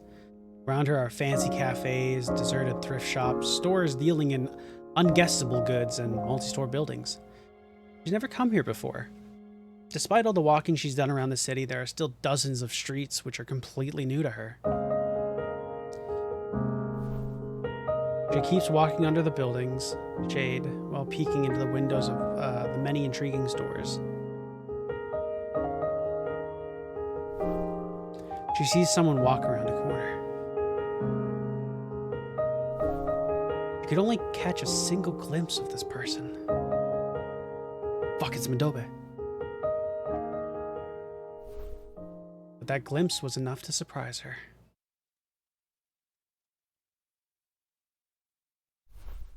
That person You wrote looked like Madobe. the thing. I wrote this fucking game, let's go!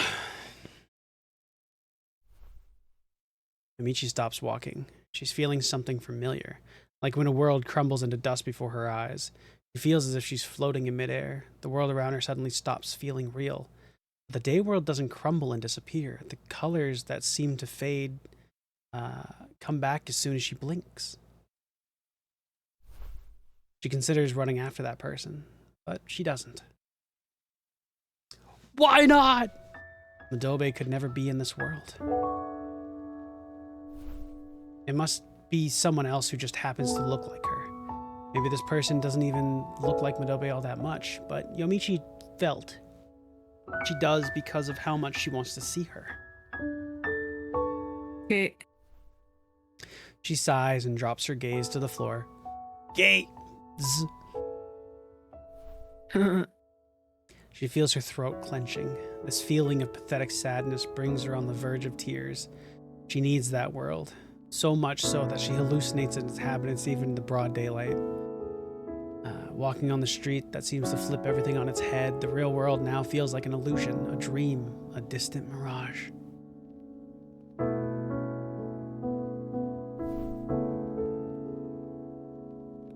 Puppies. I'm not fine. She thinks to herself. No, the baby. Tell baby. She's addicted. Addicted to Madobe and all those other worlds. Those dream-like worlds are starting to take over her reality. With no little effort, she keeps herself from just dropping down on the floor. I... Yeah? Go on. It hits a little close to home as someone who's like been in a situation like, obviously not in a space traveling situation, but Yeah. with other things that you use to cope that kind of take over, that go past coping and turn into like your like reason for existence a little bit while you avoid the real world, and how like that realization feels and how coming out of it feels. It's rough. Yup. I don't think I read whatever that line was. As she passes by it, she gives a quick glance to the alley that Madobe lookalike walked in earlier.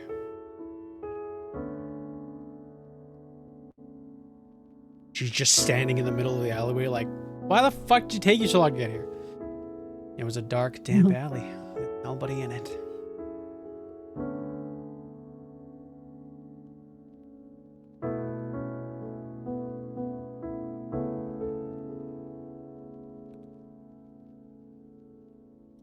Ooh. 'Twas the same.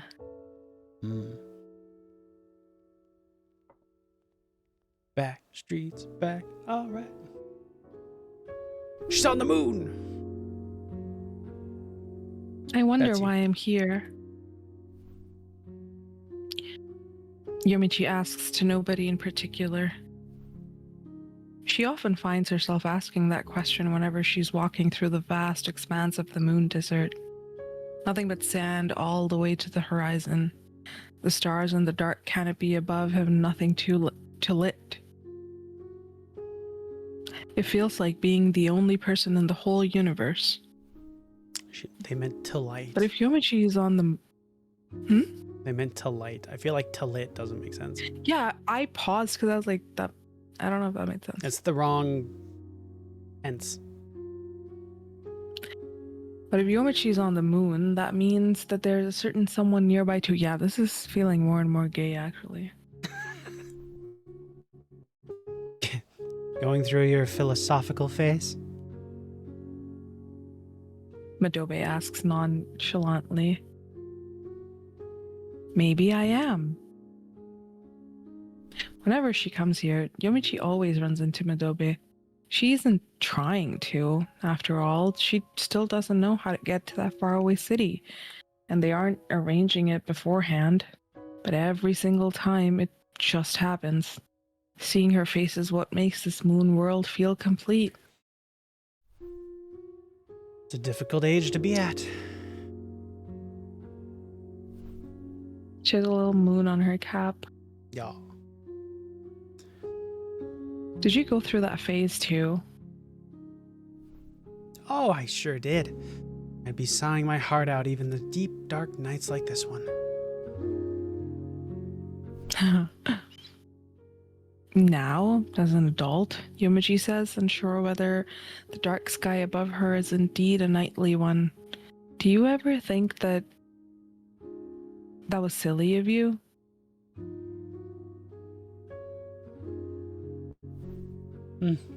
Sometimes I think back to it and start laughing. Madobe replies while walking with long, wide steps. But, you know, that's fine. This phase where you sigh night after night, it's not as long as you think.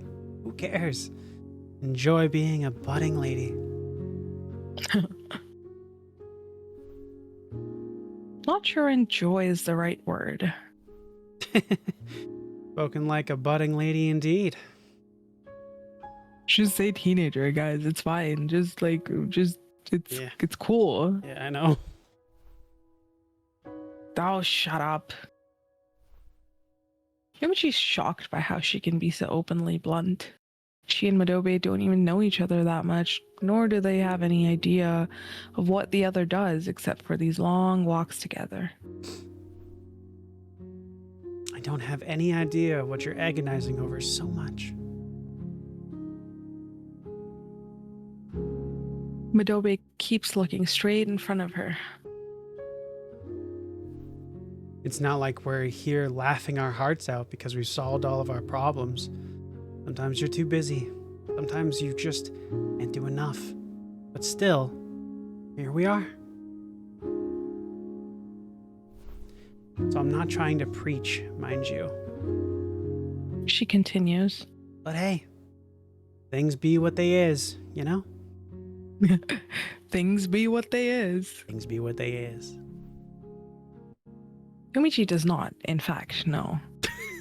Have you actually been worried by anything lately? She asks. Fucking teenager ass response. Well, that sure is blunt.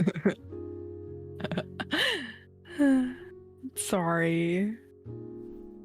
Nah, I like your youthful honesty. Worries, huh? I'm up to my neck in those.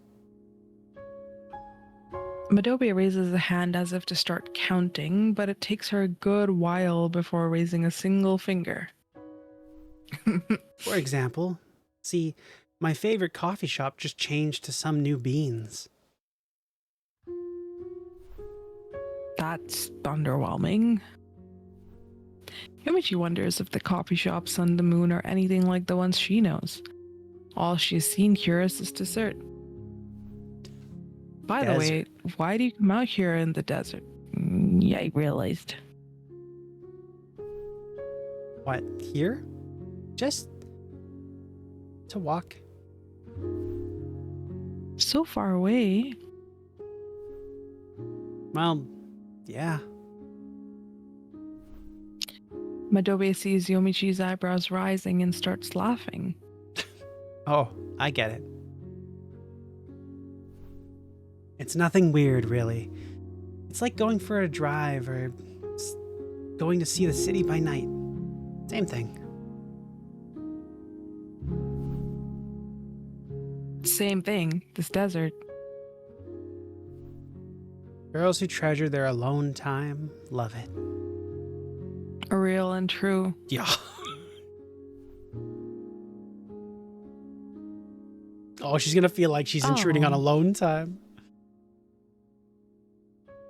This explanation isn't very convincing, but if Madobe says it's popular with moon people, Yomichi has no choice but to believe her. Even at school, the games and books are popular with the boys made no sense to Yomichi. She tells herself that this is more or less the same thing. The two keep walking together, with just enough distance between themselves that they couldn't touch each other's outstretched hand. But barely. Why? Just hold hands. She's too autistic, actually. She's too busy daydreaming and intellectualizing everything. Probably. Hey, listen. What's up? There's nothing wrong with intellectualizing things, okay? I didn't say there was. I'm just telling you what she's doing. As she looks at Madobe's, Yomichi remembers how the looked. Just a different noise every time. She's as cold as ice. Far away past the desert, there's a city.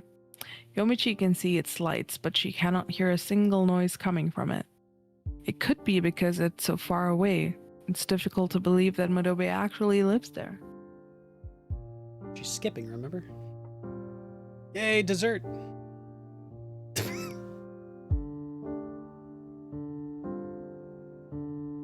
Noise and city on that one? Noise and city, yes. And lives. And lives. City. How many people are there in that city? Huh? I'm not sure. I never counted. So there are so few that you could just count them? Nah, that would be impossible. Look, can't you tell how big of a city it is?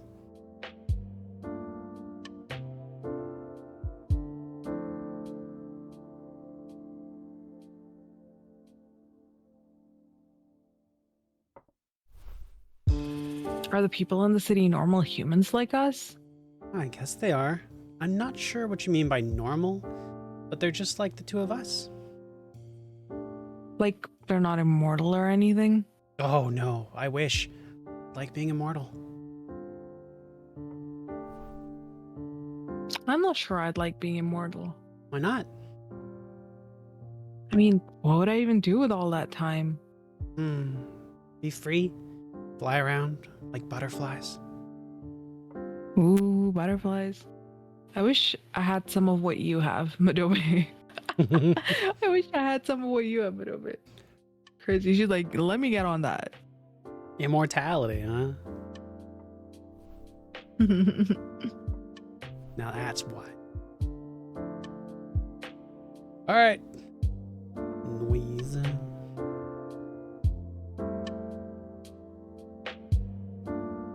Is the city as silent as here? Oh, not at all. It's so noisy. Noisy enough that I come all the way here to take my walks. Is that because there's so many people in there? Well, mostly it's construction sounds. The sound of the city is getting bigger, so not so soothing, is it?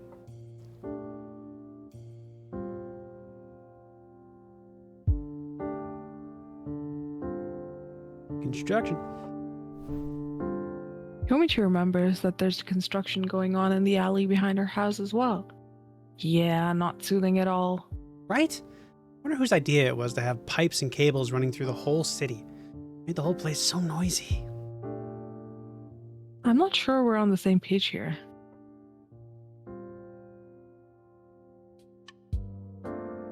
Alright, so far we have Yoichi remembers how the butterflies looked.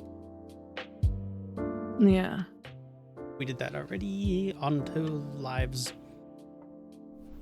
Or lives. Lives. You live in that city, right? What's your job? What? That's a secret. And she looks at You Madobe's can't job. tell me? I mean, it's more that it wouldn't be hard to explain. It's probably a job you don't know. Hearing this, Madobe's back suddenly feels like it's gotten far, far away out of reach. Oh no. No. Back Okay. in Butterfly? And that's all, right? That's all of them, yeah. Oh, was it? No, I mean the words back in Butterflies. Oh, back. Oh, okay. Although, no, we should try to get wrong, right? Oh, yeah. Can I? Job and alley. Let's do walks and Desert.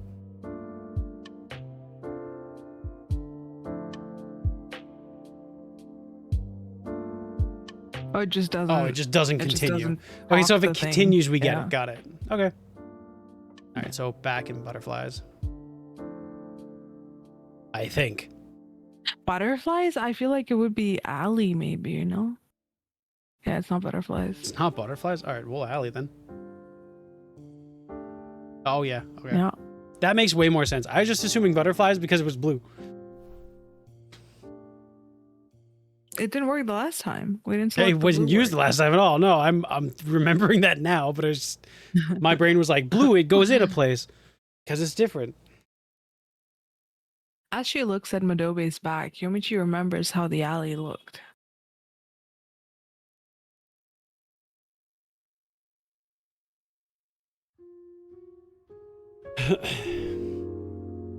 Madobe's back reminds Yomichi of the person she saw earlier in the day world.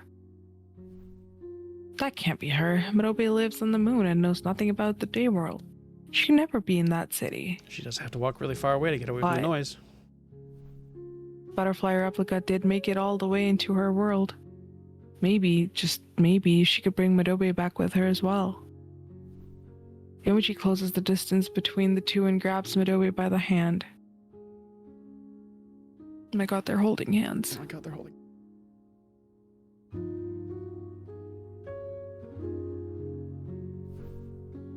She explains that she wants to try something and Madobe immediately agrees.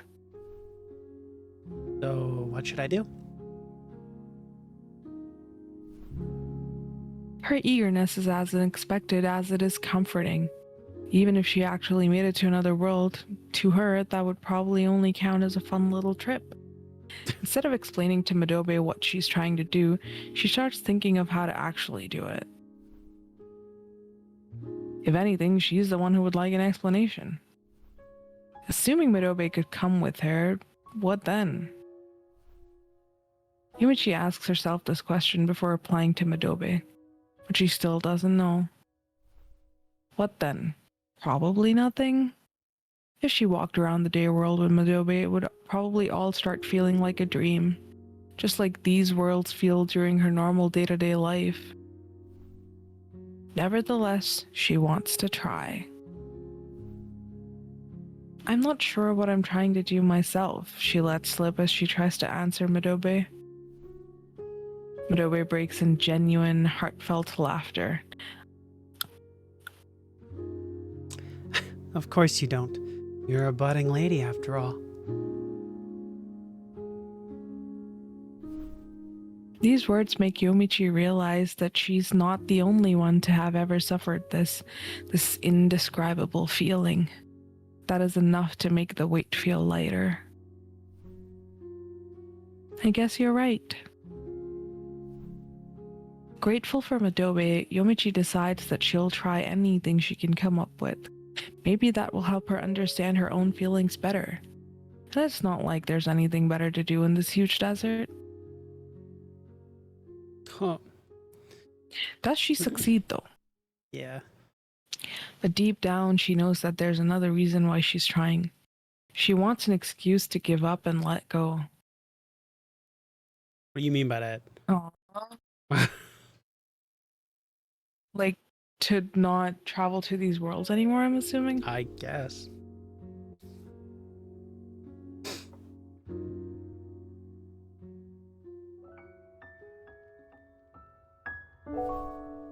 The next few days after that, Yomichi tried everything she could think of. Tried doing all kinds of things in the short time between the moon worlds starting to crumble away and it disappearing completely. Holding Madobe's hand, holding onto the empty insect replica boxes together, even calling a friend from the day world to give the phone to Madobe. Day after day, she tried everything from things that sounded plausible to the silliest ones. But Madobe just couldn't come back with her.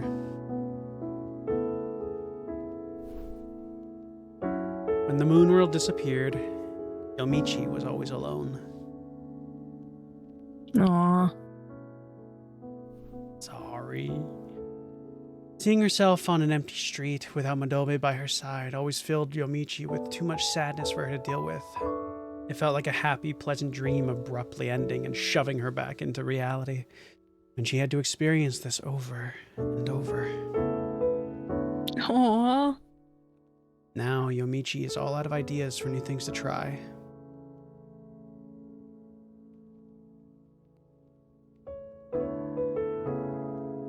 Chat, this is sad. Woof. She finds Madobe laying down in the desert.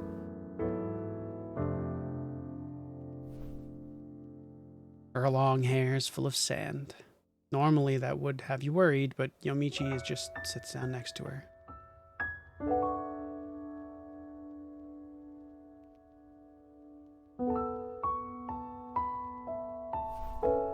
She can see the city's blinking lights far away in the distance.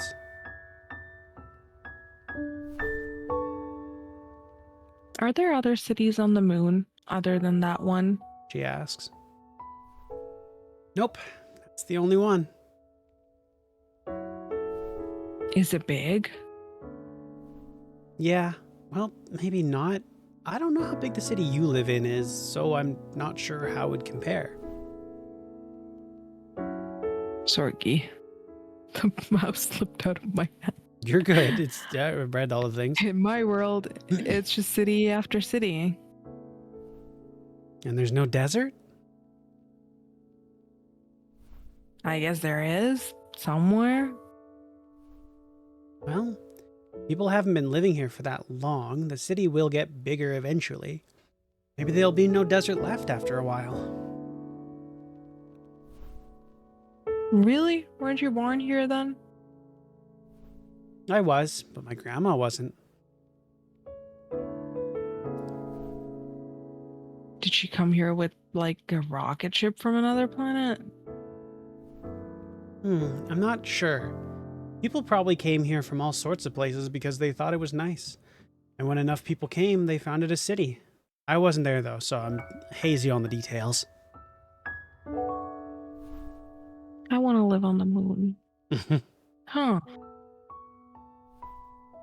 Yamichi also lays down. The sand is soft enough to be surprisingly painless. It also does kind of get into her clothes, but she has other things on her mind right now.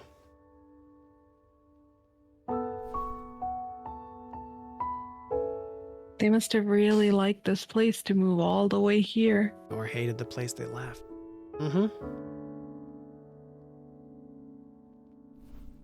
I wonder why. I mean, it's just a bunch of sand. It's the moon. What do you mean?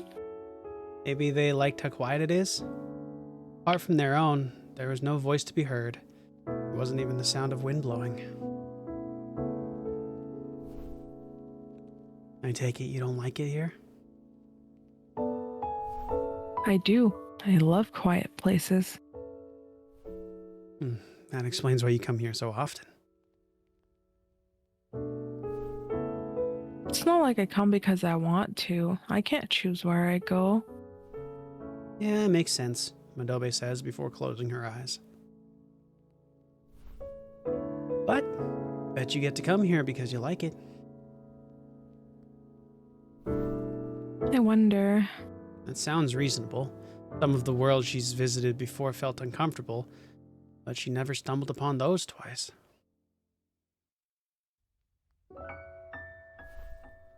Amici closes her eyes as well. There isn't much of a difference between the endless black sky and the back of her eyelids.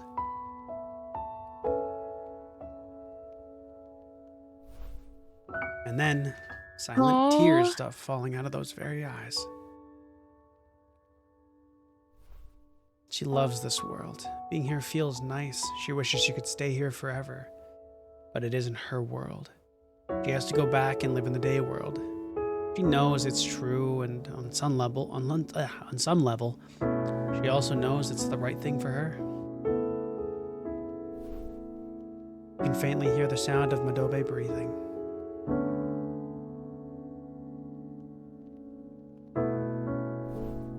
She decides that this time will be the last. No. She came here tonight to say goodbye. Aww. But there's no need to say goodbye in this quiet world. She could just disappear and never see Madobe again. Eventually, she could forget her. She could forget this world. And she'd forget all those other worlds she's seen. And then, she'd be able to grow up. Even if she ended up recalling them every once in a while, they'd just be distant memories of a childhood dream. Slightly embarrassing, slightly pleasant. This is so sad. Yeah. She waits without a word. It's even quieter than she expected. It's not as painful or as sad as she prepared herself for. A single tear. That's all.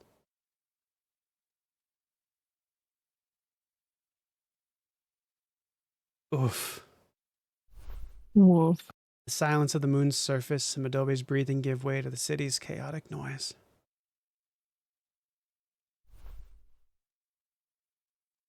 People talking, cars running, ads shouting. Everything gets fused together so much that she can't make out any individual sound. There's a huge jump from that silence to this noise, but she likes it as well. It makes her feel like she's back home after a long journey.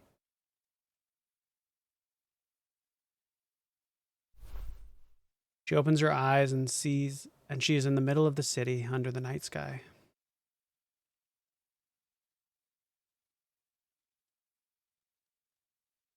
God damn. I like how the camera subtly like pans around the like image. Yeah. Oh. Are we getting into the music video? Yeah. Oh no.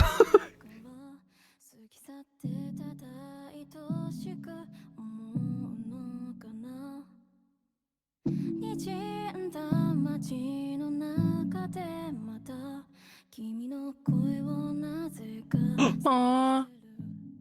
The silhouette. Ooh, I love that effect though. Mm-hmm.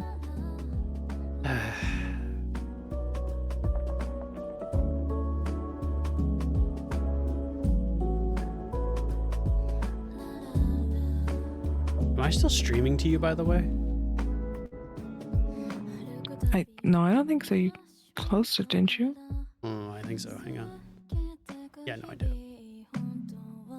No, you aren't.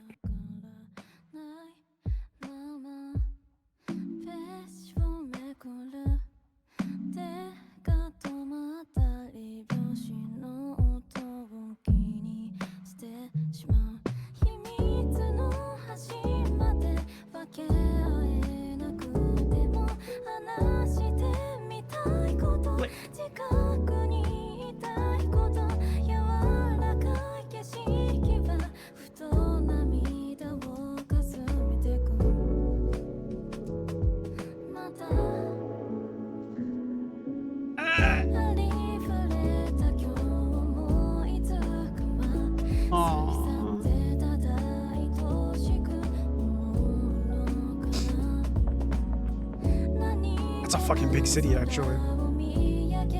Yeah.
Damn, why she look like that? What? What do you mean? Like her eyes looked so weird in that shot. Oh, it's just a quick flash in her eyes, I guess. Finished chapter 2. Oh, that was a lot faster than This is the chapter music 1. video. Yeah. I mean, I think we also like didn't stop and like fix things and stuff as much, so felt like that. Damn. She just said a I'm gonna quiet. grab She didn't even more. say goodbye. Yeah, do what you need to do. Yeah. Grab some more water. 1 second. Yeah. Okay, I love you. Here, B. Love you too. Well, chat, how you liking it? How you liking the game? It's a fun time. I'm enjoying it. It's very cozy. The music is very good.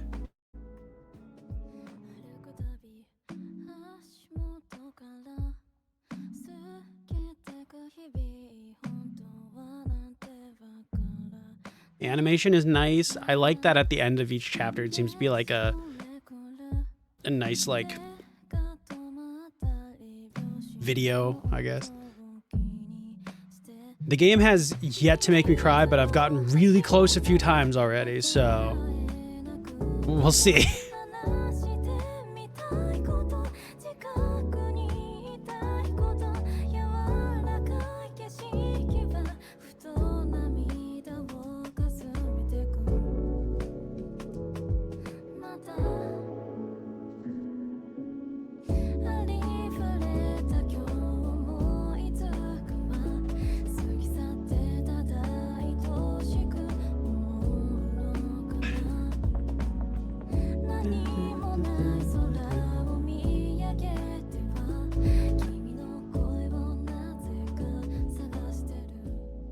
Turn it down just a bit more.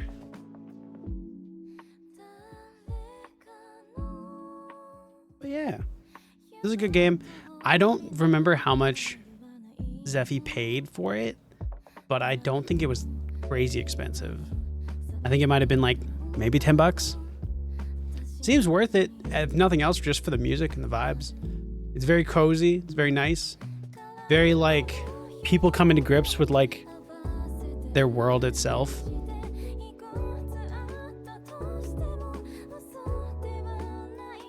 Although it sounds like she doesn't have a bad life, it's just that she's uninspired. Just the world that she lives in doesn't have the same like vibe of stuff that she wants. Because it sounds like her parents are good, she's got friends, all of the, you know, like school's going well. So it just sounds like she needs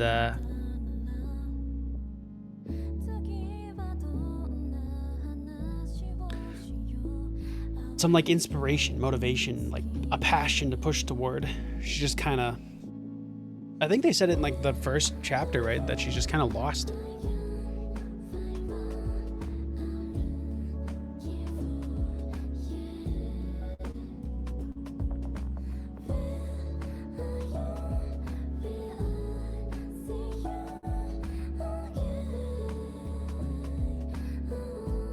Okay, I'm back.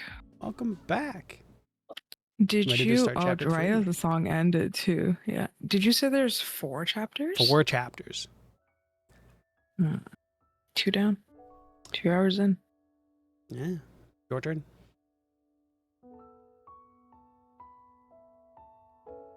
She looks at the night sky through her window. It is silent and empty, but in a different way than the desert on the moon. Yomichi has spent the last few evenings in silent boredom. As long as she stays by herself, locked up in her room, she won't be transported to any other world. She doesn't know why, but she learned this through experience. She's so bored that she started going to bed earlier. She even goes out to play with her classmates after school more often now. Walking around town or going to karaoke with them is fun in its own right. Whenever she keeps herself connected to the day world, spending time with her classmates, running errands for her parents, and so on, she cannot go to other worlds. She also learned this through experience. Her time spent in the day world has grown, and her nights are now for sleeping. Damn. Wake up and see the moon, you bitch. God damn it. Today, too, she's gone to bed early. It's only been a few days since she decided she would not leave this world anymore, but her memories of the other worlds are already starting to become fainter. She can't remember how it felt to cry while drinking coffee in the tunnel. That memory keeps getting farther and farther away, like a dream after one wakes up. Aw. It feels sad, it feels lonely, but it beats growing melancholy every single night. Surely, one day, her memories of this will be gone, taking the sadness with them. She's fine with this. I'm not fine with it. Before falling asleep, she looks at the sky once more through the window, with its curtain still pulled back. In this world, there is no moon. What? What? So it's not Earth. How does she know what a moon What? is then? Why? Because she's appeared on it Ow. multiple times. Fucking Madobe probably told her what it was. Are you okay? Yeah. Yeah, I What'd you just do? stubbed my like pinky, Oh, my pinky toe. ouch, ouch, ouch. It's evening. A few more days have passed since then. After going out to play with her classmates after school, Yomichi is going back home right as the sun is setting. She started going toward a newly opened shop that she was interested in before realizing that it was farther away than she thought and going back. She's exhausted from all the walking. When she gets close enough to her home that she can see the lights coming out of its windows, she sees a girl who looks to be around the same age as her. It's Madobe? It's too dark to see her face clearly. Yomichi walks past her, but the girl quickly stops and turns back. Yomichi? Oh wait, your line. Yomichi too stops and turns back to face the girl. Huh? Asahi? Asiago. What? Huh? Don't worry about it. The cheese. Read the line. Now that it's being lit by a streetlight, Yomichi recognizes the face. Or rather, she recognizes the face's owner. The face itself is much more grown up than she remembers and stunningly beautiful. This girl got a little gay in her. Jeez. I'm just saying. She appreciates all of the women's faces. The girl in question is Yomichi's childhood friend, a year younger than her. Wow. Does Asahi look anything like Madobe? She used to live nearby. That's what I'm wondering too. She used to live nearby, and the two of them met on a daily basis. At the time, she was Yomichi's best friend. However, she had to move away because of her parents' jobs. The two girls were too young to have phones of their own back then, so they lost all contact. Oh, Her memory in that regard is a bit fuzzy, but somehow she remembers that this parting was not particularly sad. She was probably too young to understand that maybe the two of them would never meet again, and by the time she was old enough to understand it, she was already used to life without Asahi. man. That's kind of sad. The two sit together on a bench in a park nearby, and Yomichi explains her emotions or lack thereof at the time. In response, Asahi laughs. Seriously? Seriously? I was pretty sad, you know? Aww. Well, everything around you changed at once. That's true. It really did. I was so nervous. Moving into this new place that I knew nothing about, new school and all. So you weren't sad about not being able to see me anymore, huh? I'm sure that was a part of it, though. Pretty sure. Gay. Yomichi laughs sarcastically. That probably only lasted until you made new friends, right? Can't deny that. Talking with her fills Yomichi with nostalgia. This scene is fucking Adds in beautiful. 5. It is very pretty. The more clearly the memories of that time resurface, the more Yomichi realizes how much she herself has changed since then. Even if it's only been a few years, she feels like a completely different person. And the same applies to the old friend she is looking at right now. She's not the Asahi she used to know.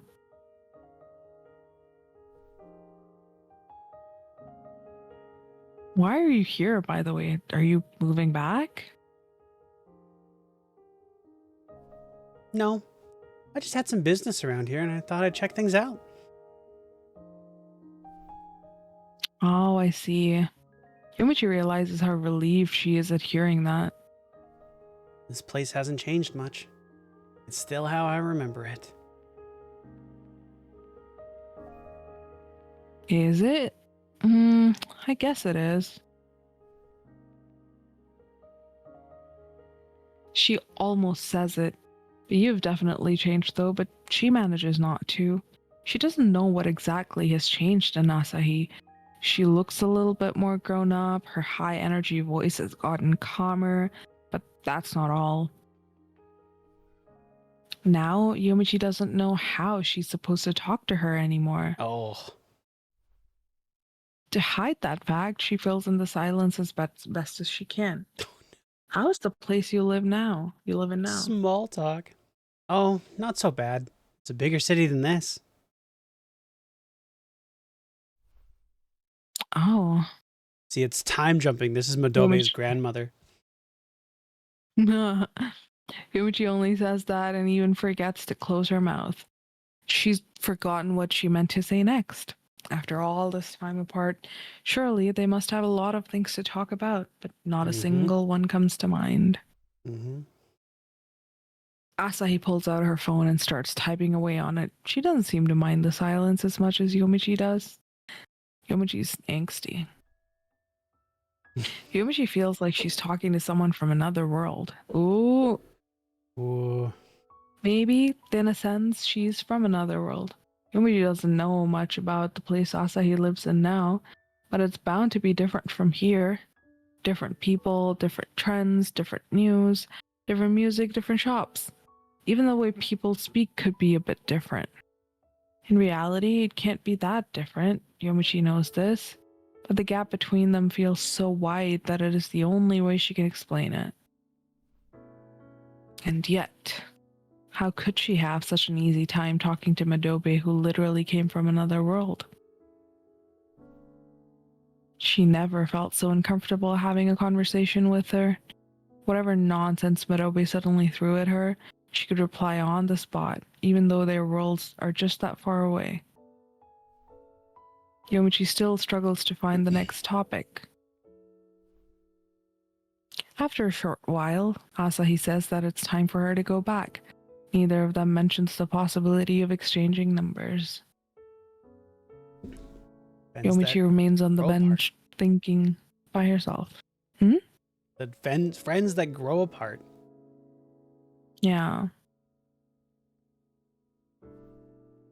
She starts wondering, if she spoke of this to Madobe, what would she say? You're gonna end up on the moon again. WWMS. What were Madobe saying? WWMS.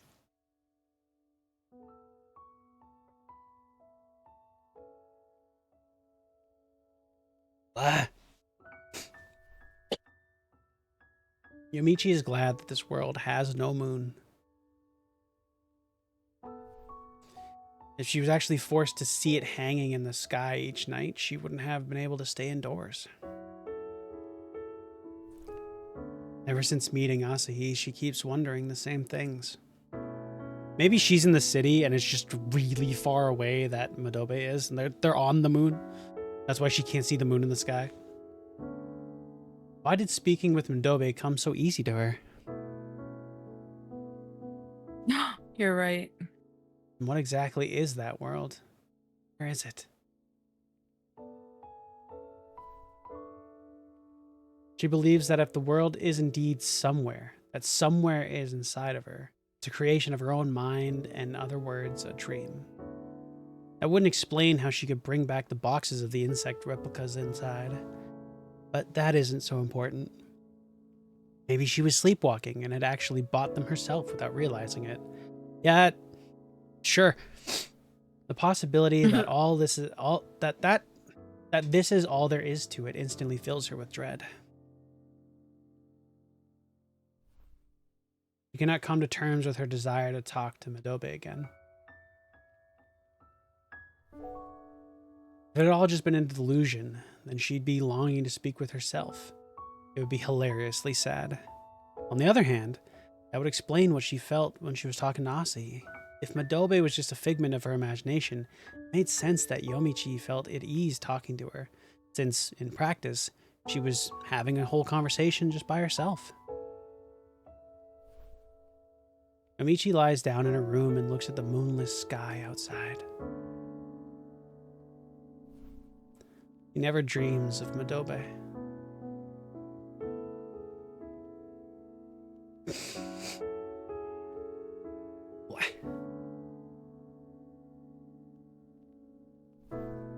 One afternoon, on a day off from school, Amici gets a delivery.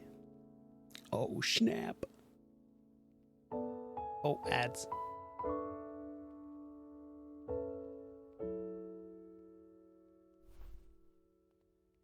It's a small package without the sender's name. It's addressed to her, but she has no idea what it could be. What it could be. I didn't read the rest of that. Text history.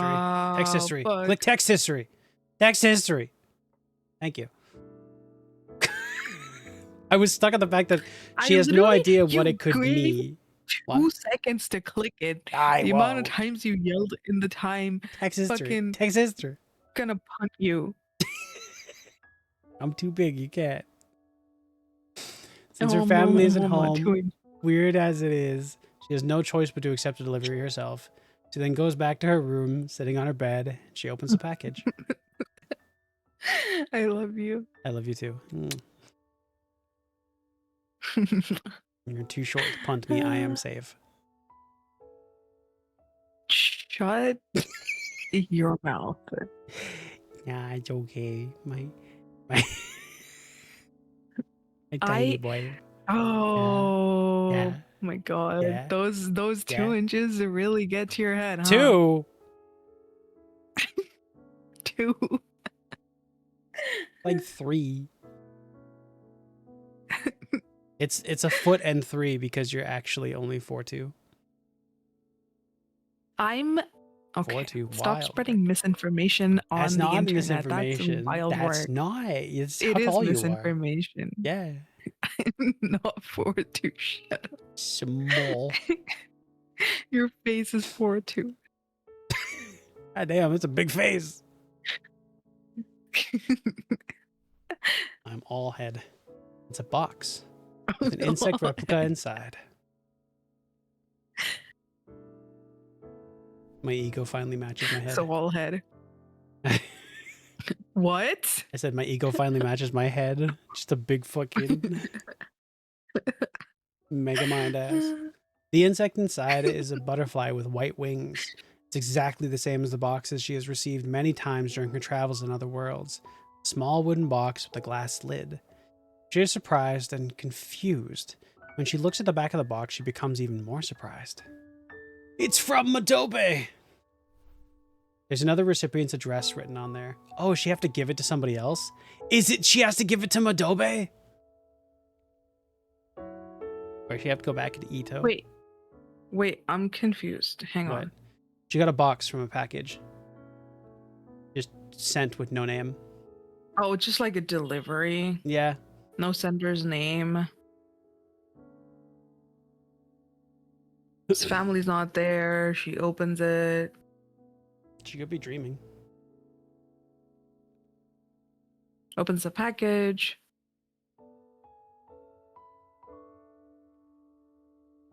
Okay.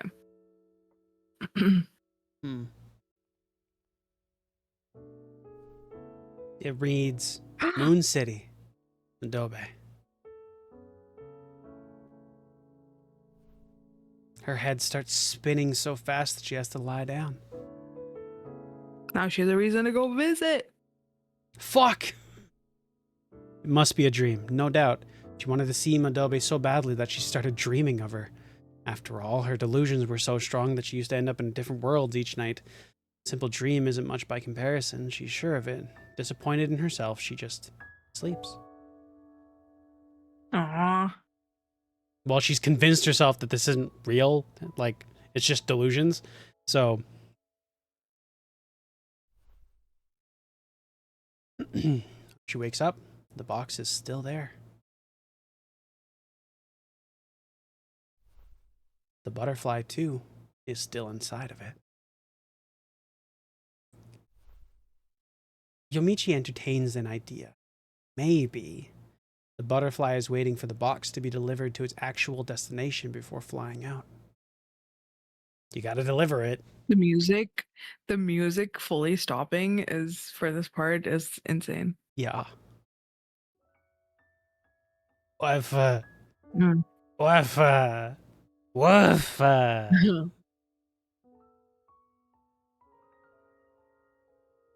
All right, your turn.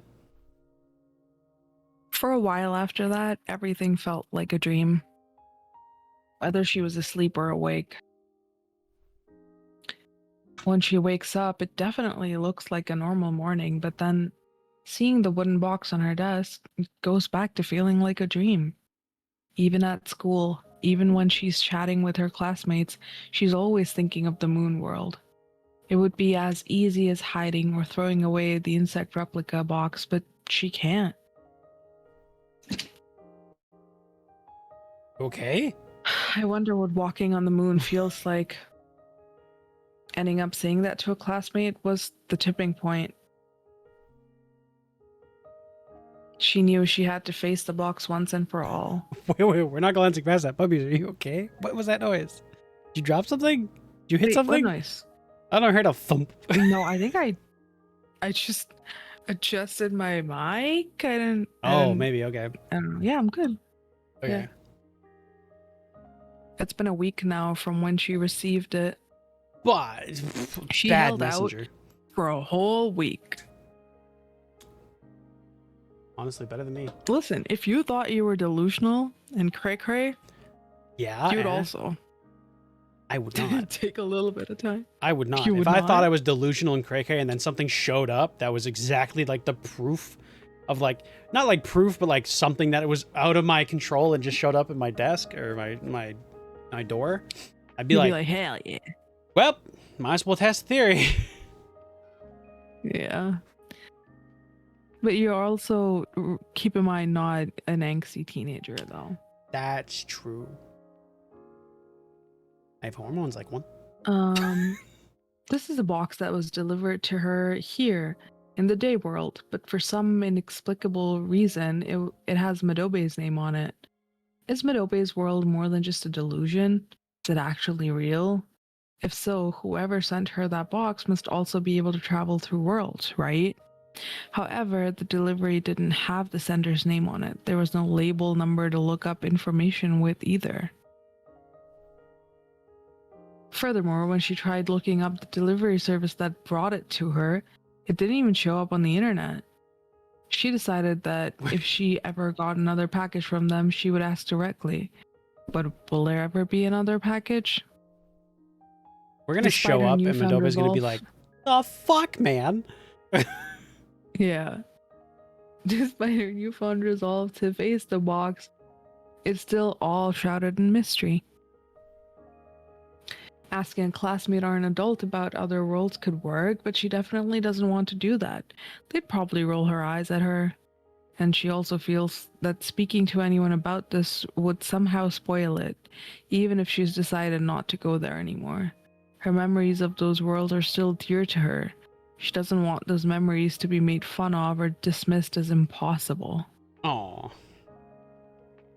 That day, the friends she usually hung out with all just so happened to be busy and went home early. She wanted to go home too, but she felt that staying in her room for too long would drive her insane. Fucking, the world is literally pounding your face with signs and you're like, I don't know what to do. There's still time before sunset. Yumichi rides on a train. Is it like the one from Jujutsu Kaisen where it's like all water? Or Spirited Away? It's been a while since she's last been to this part of town. As she flows with the crowd out of the station, her mind at first is blank, but little by little a thought starts budding in her mind. She remembers what the moon world looks like. There's something that has always confused her. If there is no moon in this world, how does she even know what the moon is? Puppies, I wrote the game. You wrote the game, you asked already this question. She already knew about it before we got to the moon world. A yellowish, round, celestial body that you can see at night. And even if they don't know about the moon world, her classmates knew about the moon too. Maybe they learned about it in some picture book or in a textbook or in a novel. But then again, why would people in a moonless world write about the moon? She lets her thoughts flow freely as she moves with the crowd. I really thought Madobe would have told her, like, hey, by the way, this is what a moon is. Yeah. As she goes with the Zzz. of the city, she eventually finds herself in a familiar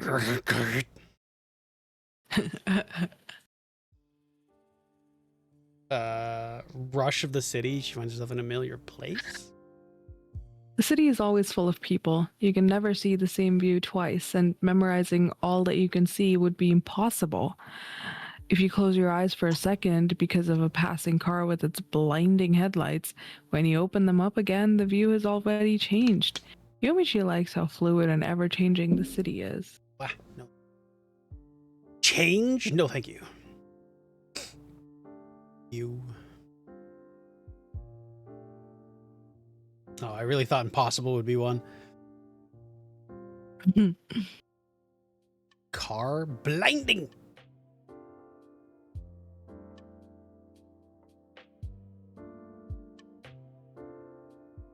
You.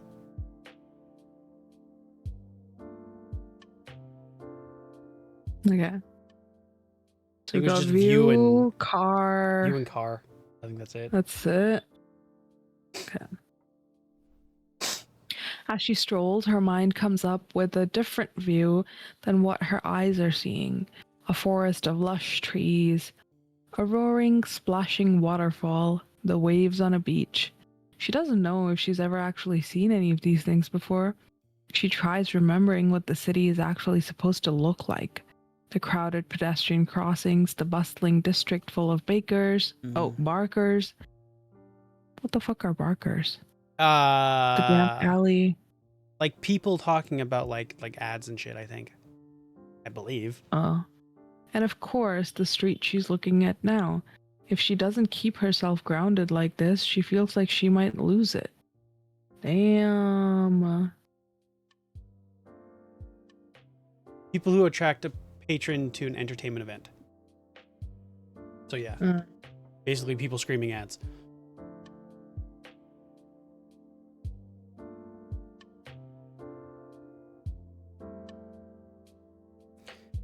Not bustling? Oh, familiar alley. She goes with the splashing of the city. Oh. All right, we still have one more to go to, I guess. A car runs through the street at a concerning speed.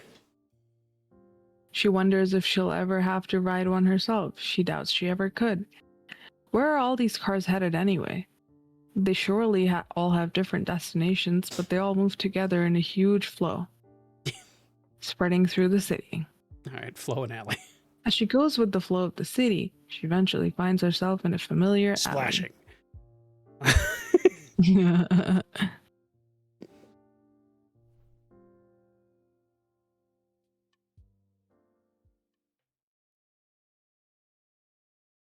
Is that round done?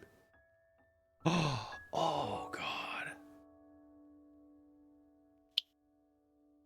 I like how, like, you know how Ghibli movies are like known for like that art style, that aesthetic and storytelling that makes them mundane, like romantic. Yeah. It like has a similar feeling, but it's like the art style is way more realistic, right? Like if you walk down like a street, you're gonna see a view like this at some point. But somehow it feels so familiar and comforting in the artwork like this, like especially this, like with the little tree on the side, the like, you know, the sunlight like right here, like there's just something about it that feels like, oh, I know this place, like it's like home or like a familiar. It's very like familiar. I've walked down this street 1,000 times, like coming back from a place or something. The feeling it's evoking. The street just before your friend's house or something, like. Yeah. Yeah. I think it's part of it is the music too, but yeah. The crowd gradually becomes thinner until eventually she's alone. She's gone with the flow so far that now she's stranded by herself in a place she doesn't know. This isn't even a rare occurrence for her. She could keep walking some more or just go back towards the station. Me, directionally challenged, will get lost. But on second thought, she doesn't know this place. She's been here once before. She does know this place. She's been here once before. It's the street where she once saw a girl that looked like Madobe. Remembering that, she wonders if it could possibly be true. She wonders if Madobe could actually live in this world. A lot of things have gone through her head. Since she received that package, she finally realizes something. The delivery meant that someone else in this world knew about the moon world, but what if that someone was Madobe? Maybe she only lives here during the day and goes there at night, like Yomichi used to. Madobe said that she lived in the moon city. Can that really be trusted? Now, Okay, you're- Yomichi's alone in the alley. It's this. I said, okay, now she's creating like paranoid situations. Yeah, narratives. Nobody, Yeah. like literally the only thing that's happened is you've decided you're not going to go anymore. And something is showing up on your desk saying, hey, by the way, go and see this person. Like, that's all that's happened. Please stop being paranoid. Now Yomichi's alone in the alley. It's the same alley as back then, but it feels different. Maybe because it's a different time of the day. After hesitating for a while, Yomichi starts walking. Assuming that walking around here she could run into that girl again, and assuming that that girl was indeed Madobe, what does Yomichi even want? Does she want to see her again? She believes that it would be better not to, but at the same time, she wants to see her again and talk to her again. In any case, she starts walking to see Madobe or to be sure once and for all that Madobe is not here. However, this is going to end. She can't leave now. She keeps walking.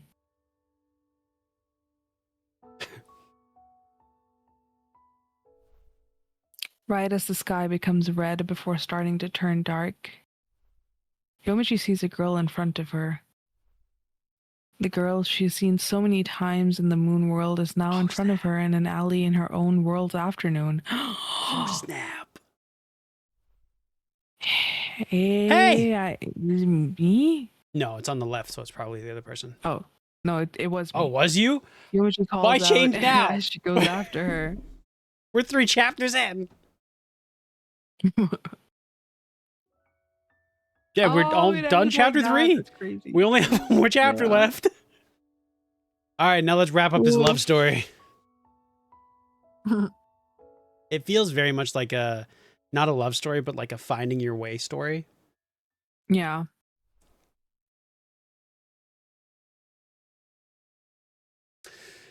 The first things to lose their shape are the shadows falling on the street.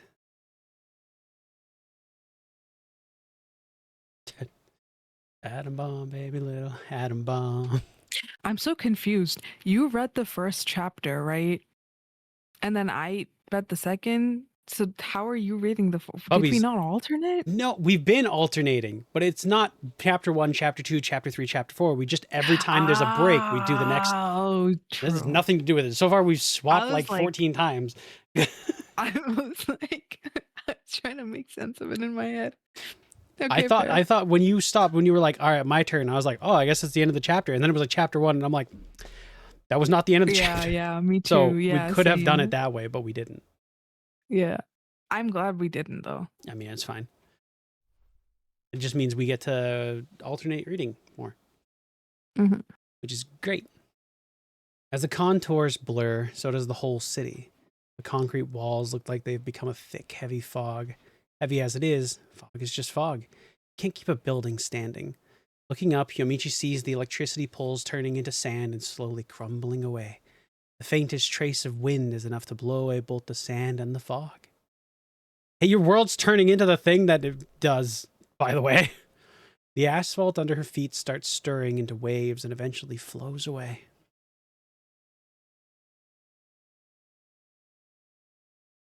How?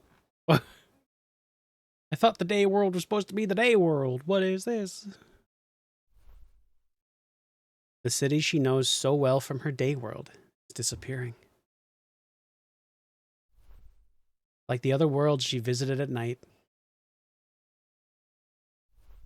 The houses and large buildings which look so eternal have crumbled away in an instant.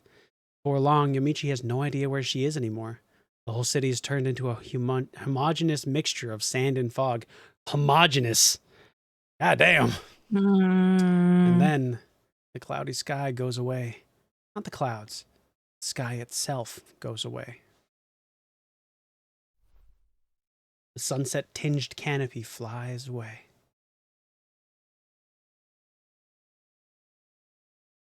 Blink.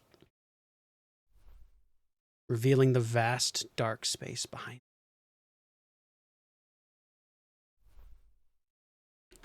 The stars are shining over Yomichi's head. And she's back on the moon. Gaspa. Gasp! She's standing over white sand.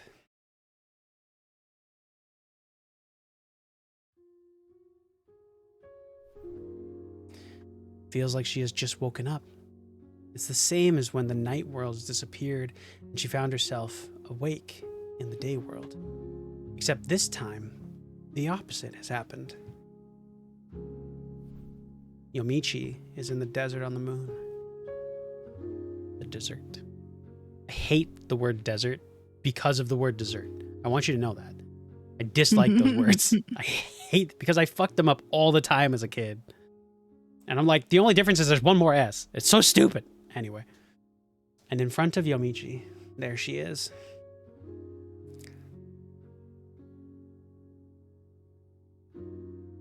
There she is.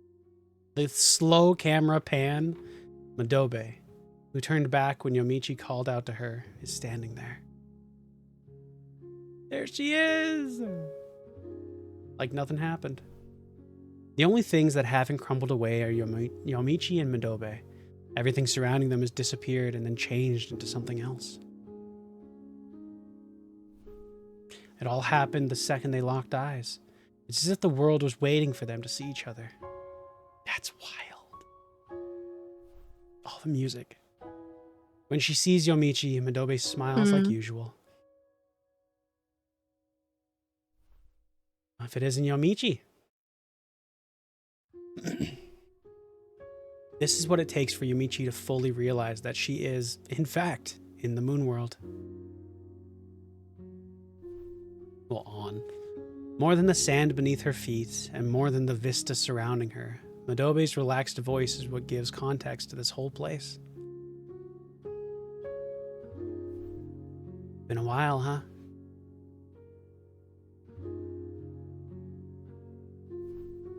When Madobe laughs, Yomichi can't help but laugh as well. Aww. Aw. Okay.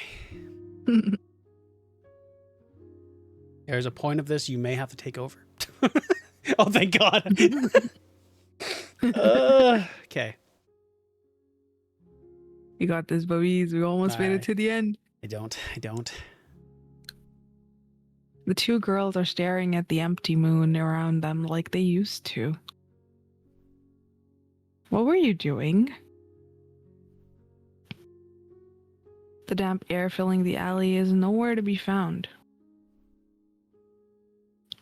But Yomichi knows that. Moments before, she was in the day world and that Madobe was there with her. Yes, what was I doing? Madobe starts sniffing. The desert around them smells moon-like. Then she smells her own clothes. Oh, I remembered. She says, snapping her fingers. I was going to a coffee shop I like. It had been a while. Remember how I told you that they'd changed their beans? Well, won't you know, they changed them back. Great. Yomichi can look straight at Madobe's laughing face. And that coffee shop is in that town, in the world you were in earlier. Yep. Hero, thank you for the hydrate. You were in that world too. Yep. Sure was. Yomichi opens her mouth, but she doesn't find anything to say. She doesn't even know how she's managing to stay up on her feet. There must be hundreds of questions that she wants to ask, but she can't come up with a single one. She stays there in silence, staring at the black sky for a while, but there's no point in looking at an empty sky. Looking at it for too long confuses her even further. She starts forgetting where she is, and thinking becomes that much more difficult. But on the other hand, it helps her talk. You can go to other worlds too? She asks in a you can go to other worlds too? She asks in a whisper, so low that anyone farther away than Madobo couldn't have heard her. I can. Since when? Always? I'm not sure. Since when I was about your age, I guess. So you've been to worlds other than this and the one we were in before? Of course. Do you know about the coffee shop in the tunnel? Don't think I do. What about the floating island? Ooh, what's that? Sounds cool. Yumichi can't say anymore. Her chest hurts as if an old scar has been ripped open. She has to focus just to keep breathing. She takes her time to think about what Madobe has just said. Madobo. Oh, right. Madobe says after looking at Yumichi's blank stare for a while. I forgot that you're just, that age. Yumichi has no idea what she means. She cocks her head to one side, and Madobe looks satisfied with this reaction. So, you belong to that city? Belong? You were born in that world, right? Yeah. Yeah, I think so. That explains a lot. It does? Yumichi still can't understand why Madobe is smiling. Madobe knows something and is going to explain it to Yomichi. It's probably something that Yomichi could never expect. She'd be surprised not to be surprised. But then she realizes something. Wait, she thinks, maybe, that one possibility she'd always considered was actually true. Wait. No.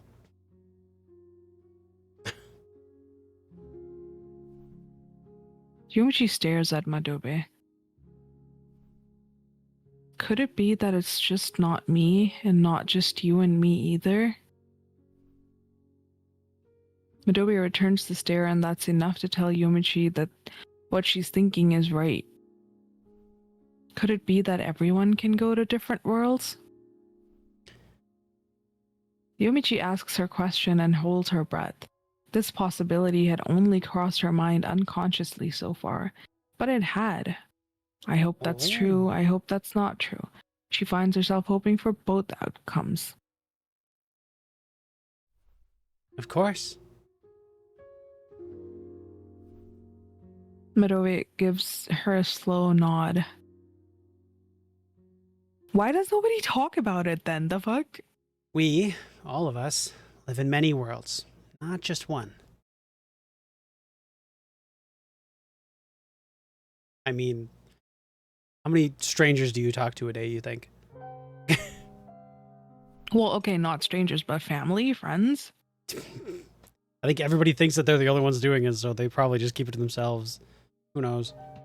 That's true of everyone once they're old enough, about your age. When you close your eyes because the sun's too bright, when you space out walking in the middle of a crowd, when someone calls out to you all of a sudden. You don't know where you'll go and when, but you'll end up in another world.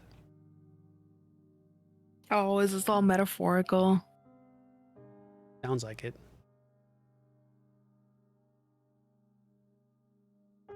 Madobe looks at the moon city far away. There are many different worlds with different kinds of people living in them. And of course, They can all go to all kinds of worlds. And sometimes they can meet with someone in 2 different worlds, like we did. But that's pretty rare. You're the first one I've ever met in 2 separate worlds. Yomichi is listening to Madobe's words as if in a daze. Really? Like everyone? Like my classmates, my teachers, my mom? I feel like keep your question right in your mind, Bubbies, because they might ask the same one in a little bit. Yes, everyone. Well, I guess you're a bit precocious, though. Different people start at different ages. How do you know all of this? Who taught it to you? My parents. I was way younger than you are now. You probably don't know because you were born in that world. What do you mean? Do you know about the moon? I do. I don't mean this place we're on now. I mean the one in the sky. Yomichi turns to her imagination and sees the yellowish white sphere rising once the sun is down. Yes, I do know about that. But there's no moon in your world, right? Yeah? A long, long time ago, everyone lived on a planet where you could see the moon from. Adobe starts sounding like she's reading a fairy tale. I think they built the planet you're from to resemble that old planet. The cities, the way that people go about their lives, it's all the same as that old planet. I don't get it. So what? They say that the people on that old planet couldn't go to other worlds. She explains, sounding as if she's trying to recall a distant memory despite having never lived through it. Everyone was in the same world, day and night. I mean, it's just something I heard about, mind you, so I guess that over there, speaking about other worlds is taboo. Or a rule, you could say? Like the rules that lets you skip in this world. That must make it hard for girls like you. Adobe continues, looking slightly sad. Your world is a nostalgic one. A copy of the world before people could go to other worlds. That's why nobody ever explained anything to you.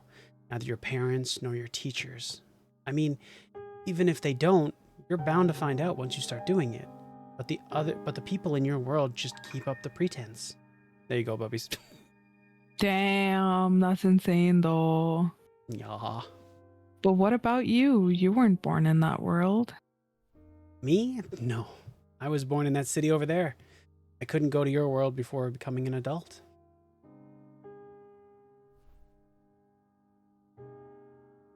Then, what about my friends at school? They don't know about this? I mean, that depends. Probably some do and some don't. Like some kids fall in love for the first time earlier than others. But why didn't anybody tell me this? She just told you, bro. I can't say for sure, since I'm not from that world. Madobe puts her hands on her hips and starts thinking. She also knows about Yomichi's day world. She's never been inside a school, but she has run into children about Yomichi's age several times. Think of it like this. You felt like you couldn't talk to anyone about it, right? So nobody heard about it from you either. Oh, I didn't tell anybody about it, yes. Yomichi feels like she's listening to a weird fairy tale. She understands, but she's having a hard time believing any of it. To Yomichi, hers wasn't a nostalgic reenactment of life in the good old days when the sky still had a moon in it. Her life was a normal thing, the only possible thing. I feel like I'm in another world. Because you are? I know, that's not what I mean. All kinds of thoughts are floating around in Yomiji's head. She can't predict what she'll end up thinking after she's calmed down. All she can do is stare at the desert of white sand. But among all those thoughts, one keeps raising its head over and over. So everyone can go to other worlds. Yep. My parents, my teachers, my friends too. Everyone. So that means she finally finds the words to say what she was thinking. So I don't need to live there forever? Adobe replies with a quick nod. Yeah, unless you want to.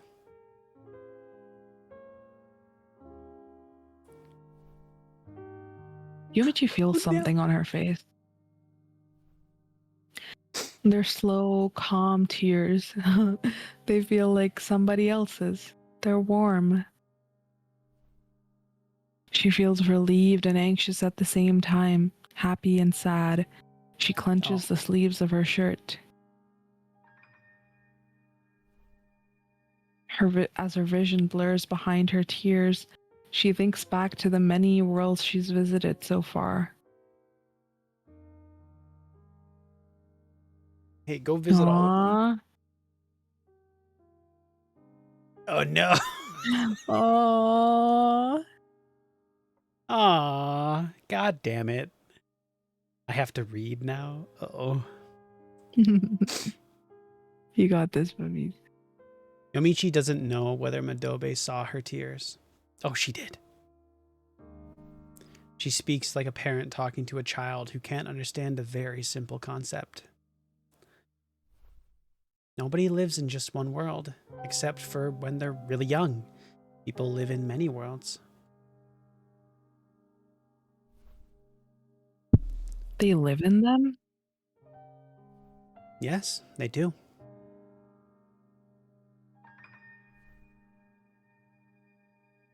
So you live in that world and sometimes you go visit other ones? Not quite. Sometimes I'm there, yes. But I live in a whole bunch of worlds. I was born here, but that's not it. It's not like I have to come back to sleep here every single night. It's just another world to me.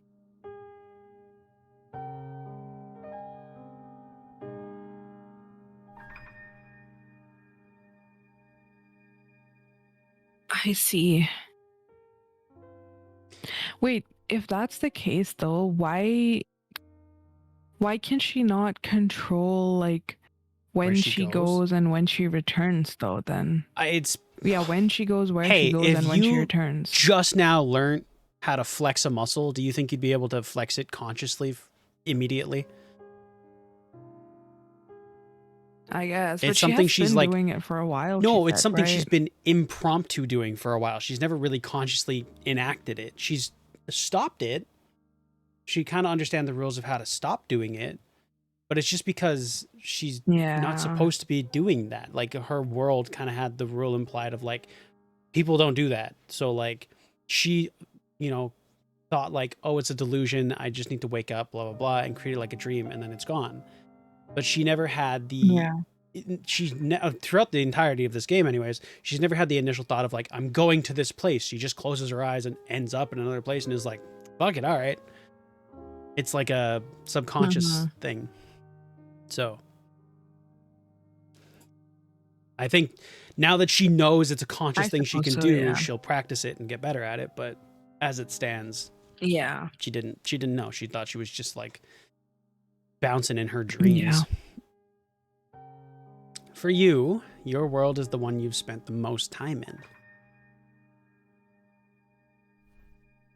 But that's just because you're so young. Eventually, you'll have spent so much time in so many places that you'll feel attached to all of them the same amount. I wonder if it's the same for my mom and dad too. Oh, yeah. I'm sure it is. You don't know where they are while you're at school, do you? I don't. It's a wild concept. Sometimes they're with you, sometimes they're not. It's true of all people. Your friends, teachers, neighbors. There are times where you don't know where they are. And there are times when you don't know where I am either, right? Right. Yomichi imagines that someone must have said these very same words to Madobe before. She still can't grasp this quite yet. To her, her world is the real one, and the other ones are just delusions that she stumbles into. Delusions eventually disappearing, leaving nothing behind. But then again, she saw the day world disappear as well. I thought that my world, the world where I was born, was the only real one. I know. I used to think the same thing. Maybe it just gets like better with age, the ability. Yeah, And when you're younger, you just can't sustain it enough to like live in another probably. world. But that's not true. It's not. It's the world in which you were born. That's all. So I have to live in a bunch of different worlds? Not that you have to, it's just kind of happens since you can't choose what worlds you go to. Is it possible that I never managed to go back to the world I was born in again? I've heard of people like that. It depends on you. You don't need to go there. You won't be able to.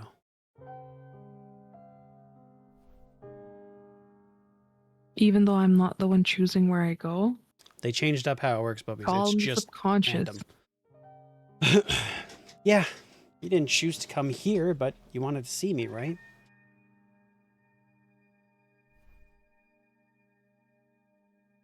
It's not like I wanted to come here just to see you. Liar.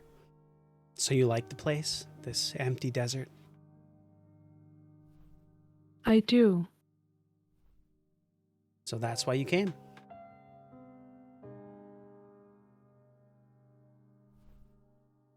Madobe says that Yomichi can do what she wants. She's not being kind, nor is she being cold. It's just the truth.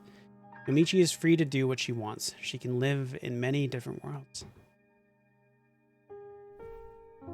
It sounds wonderful. But Yomichi just can't feel happy about it. There's a huge but lingering in her mind.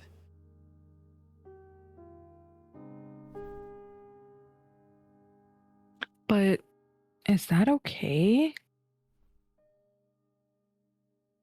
Yomichi manages to put her thoughts into words. Can I really live here and there in all these worlds? Can we really live it if we're not all in the same world? Madobe looks into Yomichi's eyes.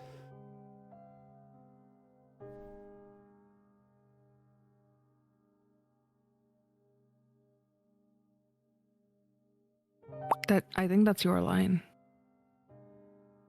No. It would be on that side. Mine?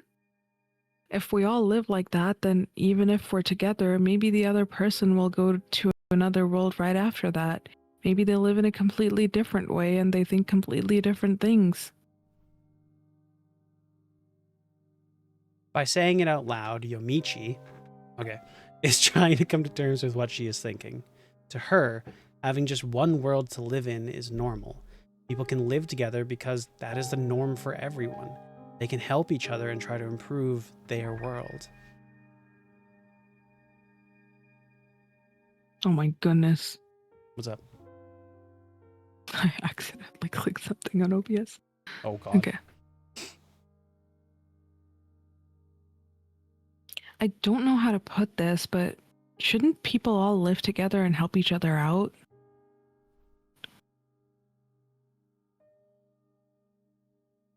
Oh, God. As she says this with a sniff, Yomichi has to put a lot of effort to not break into tears again. She breathes in as slowly as she can. She doesn't want Madobe to see her crying. That'd be embarrassing. Madobe quietly waits for her to breathe out. I see. You have a point, he said with a nod after waiting for Yomichi to stop talking. Why are there so many worlds? Why do we have to live going from one to another? I don't know. I wish we could ask the gods or our ancestors or something, she adds with a shrug. But you see, she continues with a warm smile.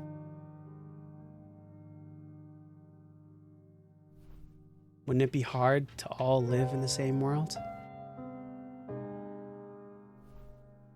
I'm not sure. Imagine if that's if that's the answer humans came up with to like overpopulation in the future. They just harnessed psychic abilities, and then you can just like travel At a to certain different age, worlds people and just disappear manifest from the like world and go elsewhere. It's like, yeah, we yeah, worked. yeah. We have like many worlds, so not one can't be overpopulated. Kind of works.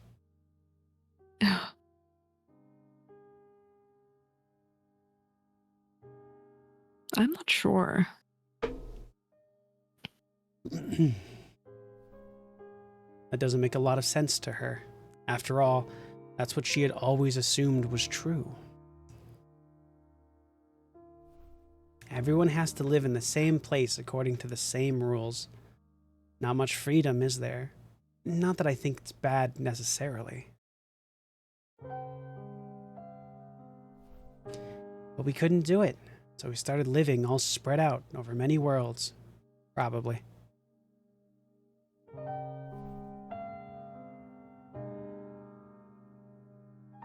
We who? Humanity?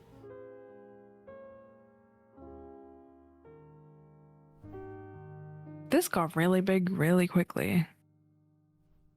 Did it? Well, I guess it is big. Madobe says, scratching her head.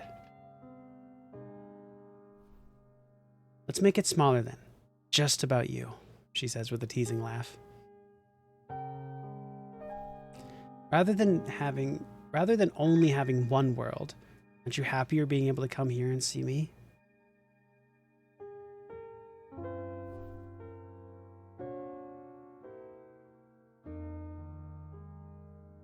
Ow, sorry. Yomichi thinks about it for a while, then starts laughing. Indeed, that all makes it feel smaller, insignificant, nothing worth worrying about.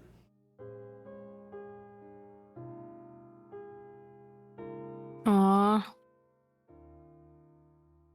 The gaze. She looks up and wipes away her tears. Her damp face feels slightly cold. I guess I am.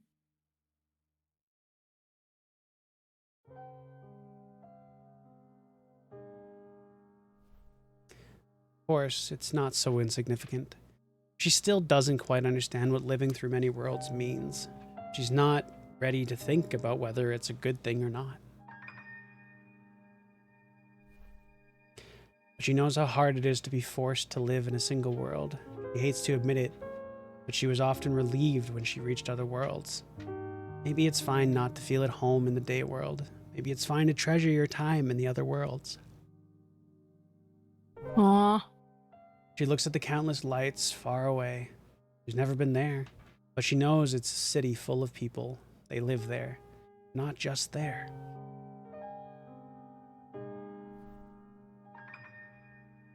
There's no single real world. Yomichi says mostly to herself. Everyone has a lot of worlds they live in. Everyone has a lot of places they call home. Saying it helps her accept that reality. It will take a while longer until she can fully come to terms with it. She still can't believe that her parents and friends travel through worlds the same as she does. Well, we don't know that her friends do, but her parents probably do. But at the same time, some of them probably. She realizes that it must be true. People are not strong enough or kind enough to all share a single world. They go from place to place, from connection to connection, living their lives. For a moment, she decides to stop worrying about other people and of scarily large concepts such as humanity. For now, she'll think about herself.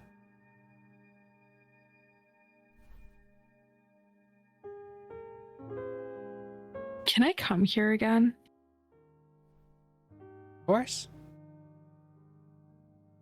I like how she's like looking for permission every time. Yeah.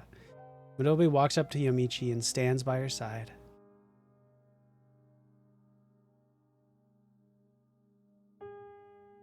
Oh god. They walk together like they used to once. Aww.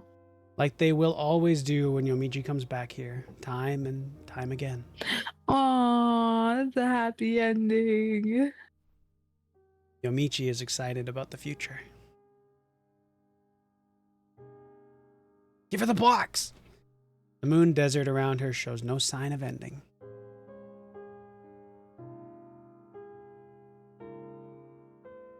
Oh.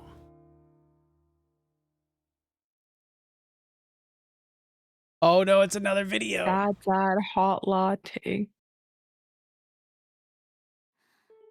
Mm-mm. Damn, those legs stick thin. Yeah, it's the art style for sure. Move your cursor, bubbies.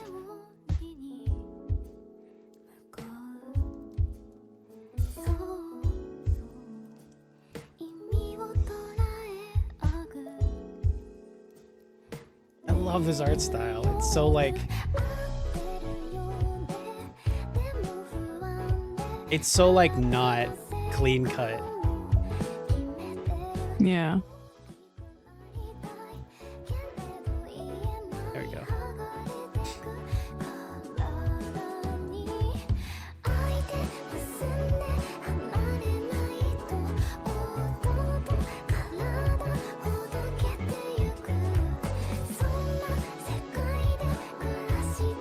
Aw.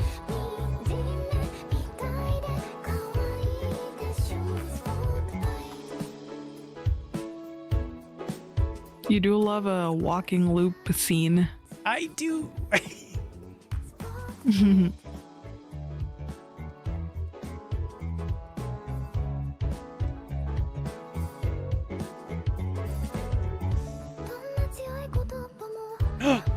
Okay, we're definitely at the end because here's fucking Oshi. Oshi. Oh my god, he can't open his eyes. Ito! Her in her field of fucking grass. Oh, is this fucking... No, this is okay. 5%? Yo! She is definitely old enough, I guess. Getting drunk with her pink baseball cap.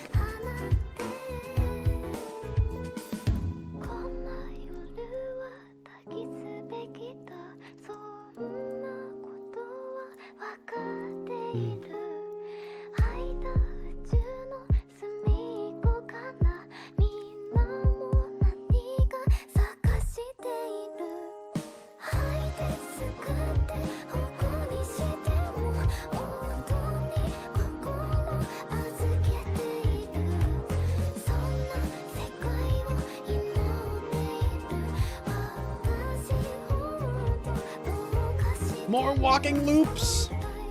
Oh no! Give me one more, please. This song is nice. It is.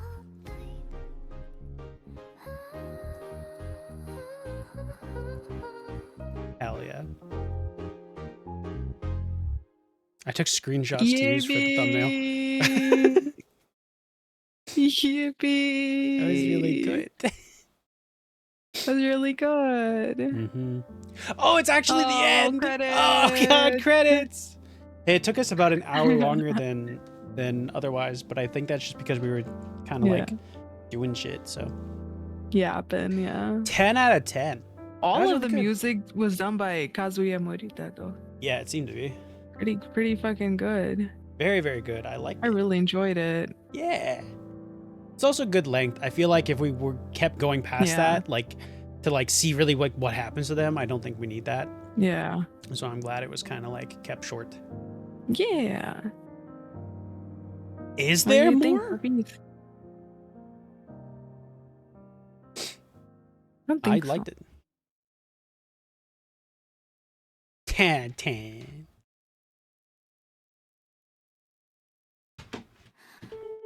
Finish Chapter 4. chapter 4. Sad, Post sad, hot epilogue? latte. Oh. What does that mean? Oh God, don't We're start the about to music find. again, please. In the city at night, Yumichi And finds this herself thinking about blank. about do the noise. Oh. Cookie. Yeah, I hated that one. That's this noise that Krabby makes in Pokemon.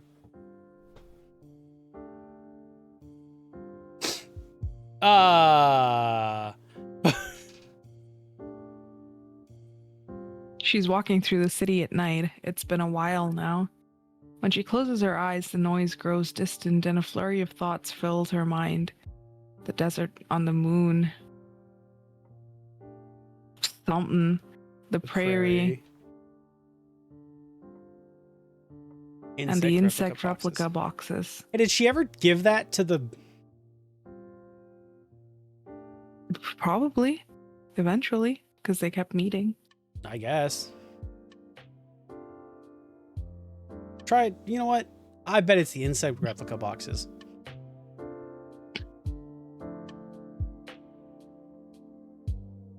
I think maybe they'll let us try all of them. Oh, maybe.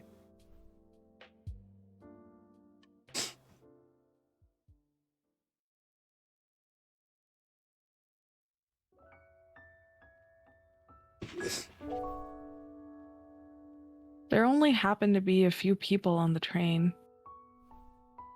Yomichi looks through the window in front of her. She's ridden this train time and again, but the view, for some reason, feels new. The business neighborhood with its tall, glass-paned buildings, the district with all its small liquor shops, then houses and apartments. And the closer they get to the next station, the taller the buildings become as a whole. The view in each neighborhood is so different that even though all these places are in the same city, they feel like different worlds. This difference would be accentuated even further if you were walking through them. You could see the smells, the sounds, and even the ways in which people greeted one another change. Once she's reached the station, she gets off the train. She's the only one doing so, which is a rare occurrence. Everything feels a bit different. Maybe it's the time of the day. She's enjoying a day off after test week, but for most people in the city, this is just a normal weekday afternoon.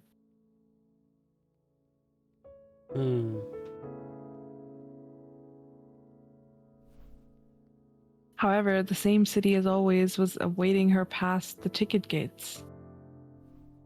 More people than you could count, with so many voices mixing together that you can't understand a single one. The sun mercilessly hits them after a short detour being reflected off the building's windows. This crowd is exactly what Yomichi wanted. Suddenly, her nose picks up something. It smells like the moon.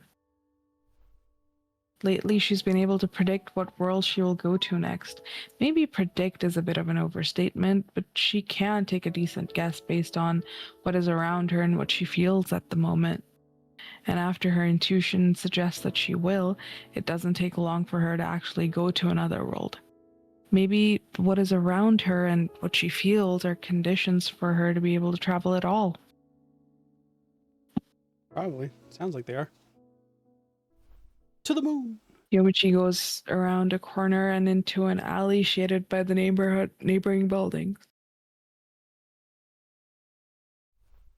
The crowd's voices are suddenly more distant, and this is enough for her to feel alone, even though there are still people not far away. The Yippee! moon. But before long, she's on the moon. She sniffs around, and sure enough, it smells like the moon. Oh, that's why she was sniffing Oh Madobe yeah. earlier. That's so cool. Ever since her discussion with Madobe, she has been traveling to other worlds more and more often at sunset. Just like she's been told, the time she spends in those worlds has increased as well. She still goes back to her world to sleep, and on weekday mornings, she goes to school. She never goes to another world while there are people around. It only happens when she's by herself. She looks at the city far away and then remembers what she has in her bag. Oh, Bubbies. Here, Madobe. She takes She a never box out of her delivered it. bag. I was right. It houses a replica butterfly. This was delivered to my home a while back, but there's your name written on it. Oh, Oh, really? really? Madobe looks slightly surprised. Oh, sorry. Madobe looking slightly surprised, looks at the box.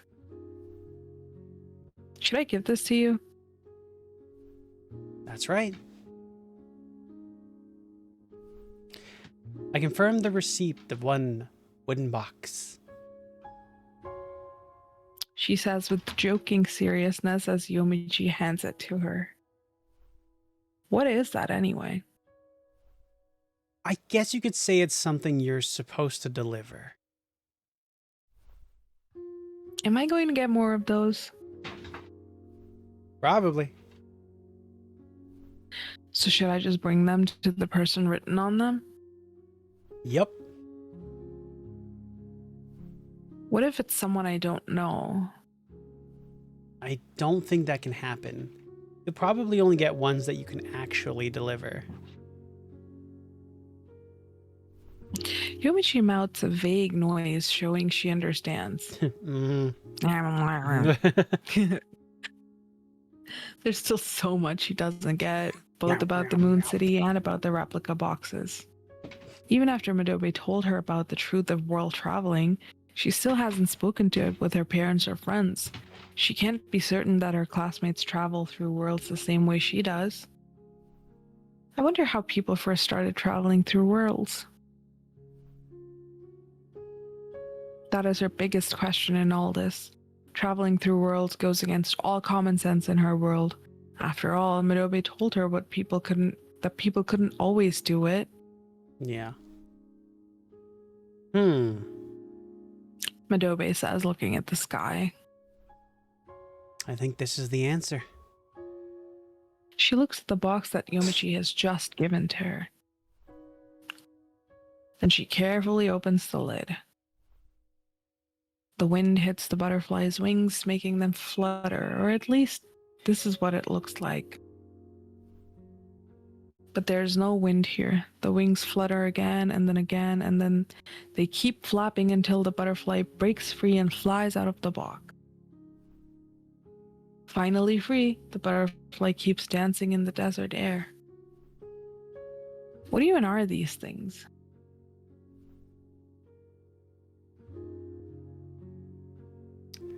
All right, I was looking at something. Let's see. How can I explain it? Madobe mumbles to herself. Yomichi has never seen her with such a serious expression on her face. It's a soul. They're like guests? No, more like masters? Neither works.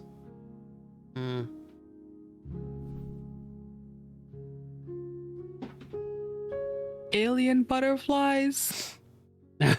She keeps thinking to herself as the butterfly flies above their heads. It looks like a perfectly normal butterfly, except for the fact that normal butterflies don't come back to life after they've been pinned to the inside of a box. Yomichi imagines all the other butterflies in the boxes she's received so far. Maybe they also broke free just like this. How can I put this? Madobe looks as if she's given up on thinking. Long story short,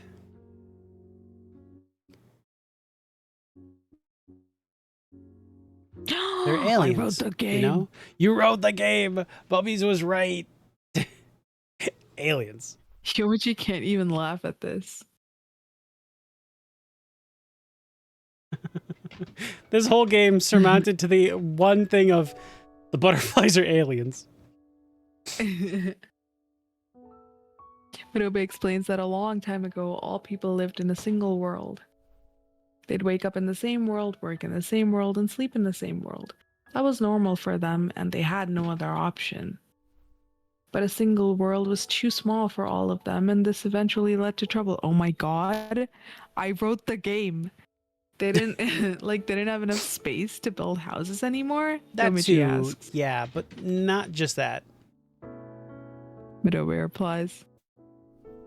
She continues with her explanation. Different people have different values. Every one of them wanted things to change, but in different ways. One world was not enough. You get into arguments with people too, right? Oh, that was your line. Sometimes that's enough to make things right. What do you mean? The line before, was that not your line? No. Oh no, it wasn't in quotes. Okay. No, you're good. You read it. You're good. All right. But not always. If an argument between two people turns into a dispute between two factions, that can be catastrophic. War. And depending on how bad it is, it could even be too much for the world. The one world that everyone shares to ever recover from it. Woof. Eventually, living in that one world all became too much for people.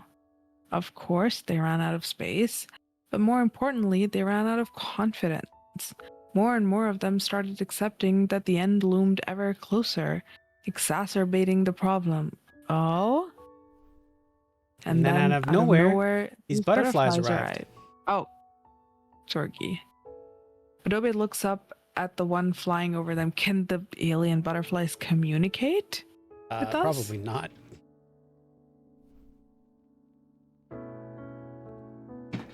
It looks like a butterfly, but it's not one. It's not a replica nor a dead insect. And the box it was in is not a simple box made of wood and glass. It's a spaceship. Oh my gosh. To use a simple, if not particularly correct analogy, the boxes are spaceships and the butterflies are spacesuits. I wrote the Puppies, you have wild concepts that always are right in visual novels. It's crazy. Go on. The butterflies themselves are just being controlled by something else that resides inside of them. So there really are aliens. Seriously. Nobody doesn't know how the creatures inside the butterflies look like, or if they're even alive at all. Nobody knows that. Maybe someone used to know it a long time ago, but that knowledge has since been lost. You could say that they come from another planet, or that they come from another world, or maybe some other place entirely. Nobody knows. All we know for certain is that humans, in their despair, asked them for help, and it was them who gave humans the power to travel through worlds. Mm. Oh, I like that there's a neat little explanation for that, though. Yeah. And in exchange, we've become their vehicles. Adobe says while showing the empty box to Yomichi once again. They're vehicles? Like trains, buses, airplanes. Actually, I think we're more like highways.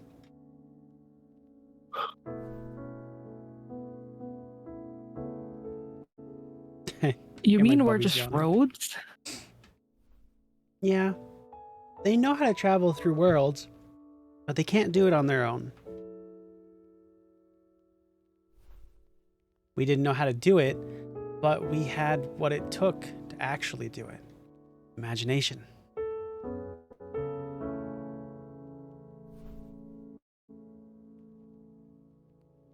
They taught us how to travel through worlds so that we could bring them around with us. People receive a spaceship, a wooden box, and bring it along while traveling to another world. Once there, the box opens and the creature inside can reach its destination. Ever since we abandoned our original planet to start hopping from world to world, this is how we have been living. All the boxes I've gotten so far, is that what they all were? Yeah, they were all just aliens who wanted to go to your world. But this last one wanted to go from there to here.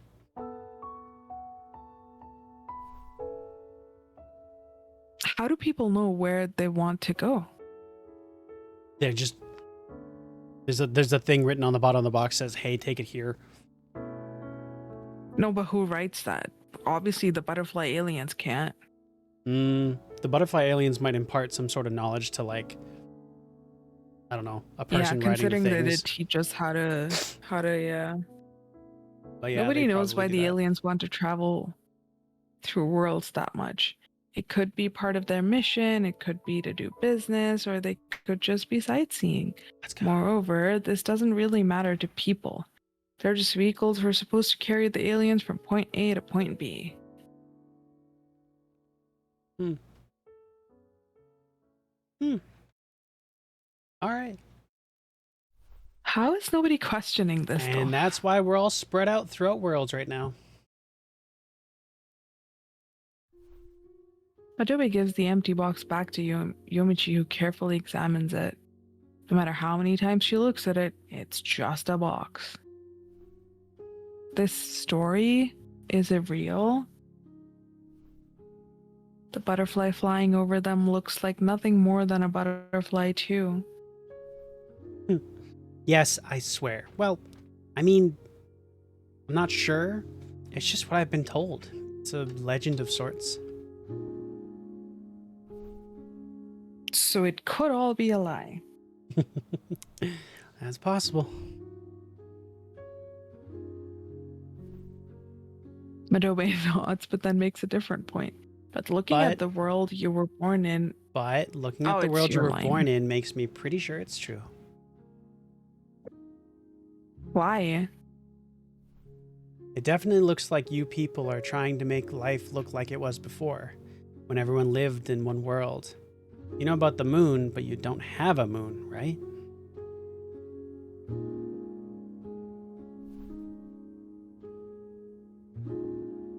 I guess.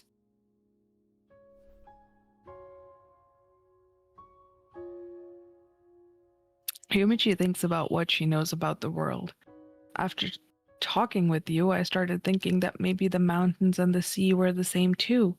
It's a small planet, entirely covered in cities.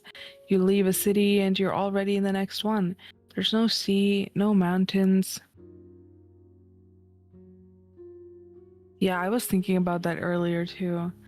When she was talking about like all the like a waterfall and all of this, but like it was just cities in her world. Yeah. But we know about those. We have books about them, stories about them, and so on. Makes sense. Yamichi feels like she's come very far. The world she has always lived in is exactly like the old world Madobe described. Everyone lives together and with no mention of other worlds. It's not easy to start believing in the world being abandoned or in aliens coming to save us. Sure, it explains certain confusing things like the moon, the mountains, the sea, but it doesn't sound very reasonable. And if what Madobe said is true, it means that the life Yomichi is accustomed to is doomed, or rather, that it was already doomed a long time ago. Hmm? But why couldn't people all live together? As far as she's concerned, sharing a single world isn't that scary of a thing. You know, when there's too many people around, stuff happens, right? I'm not so sure. At school, for example, she has classmates she goes along with and ones that she doesn't. And having to spend time with the latter can be unpleasant. But that is just a small issue between two people. Yeah. It's difficult to imagine how it could involve all of humanity. Imagine. Well, kid, how did humans feel when they turned to other worlds? She remembers a heated argument she once had. After that, she locked herself up in her room and started crying. The idea of talking to people was terrifying, and she wanted to remain alone forever. She wanted to escape to somewhere far, far away. Maybe the people who spread through all those worlds were feeling the same. Maybe. Maybe.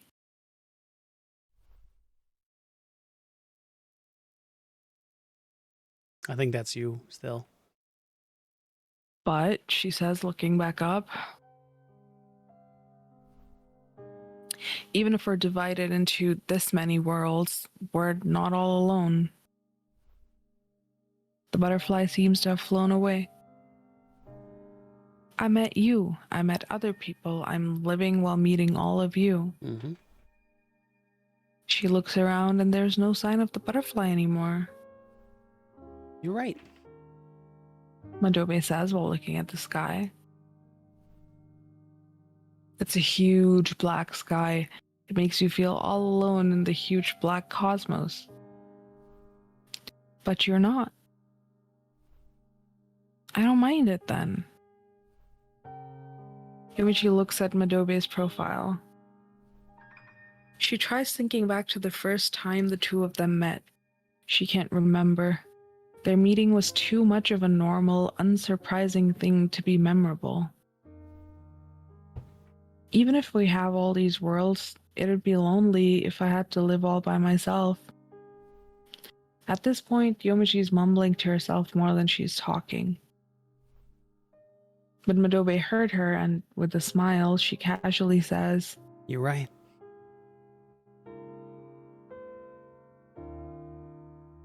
Aww. Aww. it's like Madobe's almost like a mentor figure for her. Yeah. They look at the sky with the butterfly no longer in it together. They keep chatting. You used to be able to see the moon from the world where people lived a long time ago.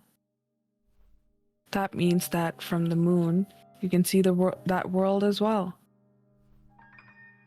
If this was that moon, what would that planet look like? Oh, green and blue, little marble. What would that lonely world look like? As she stares at the empty black canvas above her head, Yomichi lets her imagination run free.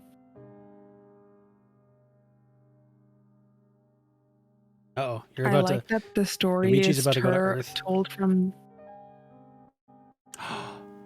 Maybe. I like that the story is told from the POV of like a teenager. Because it makes... the world. It's cute. Because it makes it feel like it's so existential in Yeah. nature, the story, but Oh, it yeah. feels digestible because it's like everyone can relate to being a teenager that has all of these unanswered questions about the Yeah. world, and then you kind of grow up into an adult and a lot of it kind of makes sense and a lot of it still But doesn't. a lot of but, it's like, never explained. you make do, right? Yeah. But yeah. Ending for Aw. Moon Desert. We got ending 4. Does that mean we have to go back and find the other endings? I think so. Do you want to? We can, yeah. I mean, I feel like maybe those other two Others, options were yeah. probably ending a couple of them. I don't know which one would be I don't know either. reached ending 4. We had the 4th ending. Oh, it's like done. We'd have to like go through it all again, I think. Yeah, probably. Or like maybe you go to gallery and you can like see the...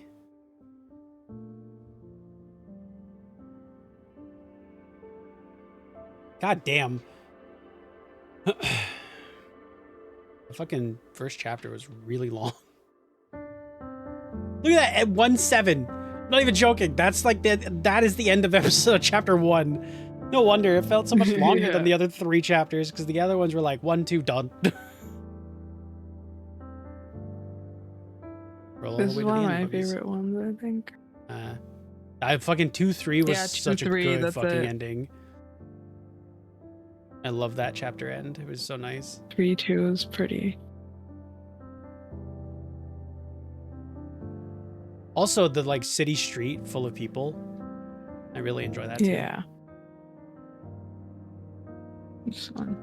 We could probably, can we just click on riddle 6 and do it if you wanted?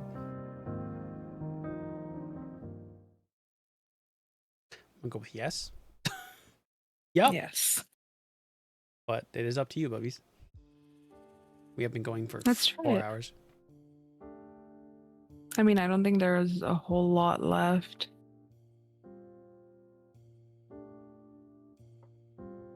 Okay, let's try this one. Oh, yeah. Wait, how did we get the desert on the moon ending if we click the insect boxes? What? Your How the turn. fuck? Oh, in the city at night, Yomichi finds herself thinking about the desert on the moon.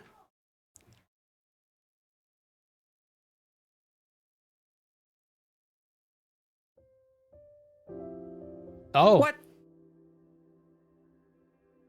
Okay. Yeah, we don't get. Maybe click on. We might have to go all the way through it again. Hang on. What was the other one? The prairie. Also, we didn't get this at all. Whatever that Yeah, is. I don't know what that is. I think it's the tunnel, but we don't have it for whatever reason. Yeah, why is it redacted though? I can tell you.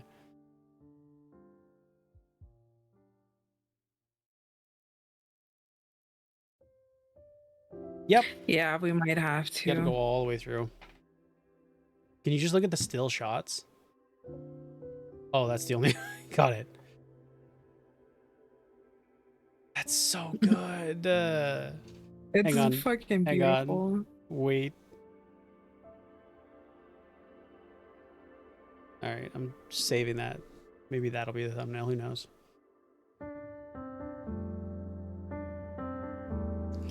I've been taking screenshots of this game as we've been playing.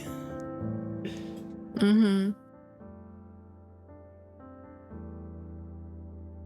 All right, well, probably not going to play through the entire game again to try and get these endings. So Yeah. this is the ending we got. The existential aliens. That's not bad though. Okay. Okay. All right, let me. I am curious about the other ones, but they'll probably be offline. Yeah. I agree. All right.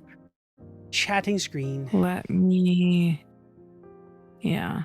And then you can end stream as well. Mm-hmm. Ah, I didn't mean to do that. Actually, just fully end stream. No. All right. Also,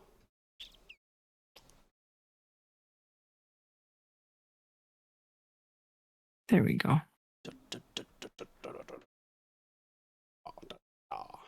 okay. Let us find somebody to raid. Let's Do you find have somebody to anyone in raid mind? Indeed, I don't, but we can find somebody.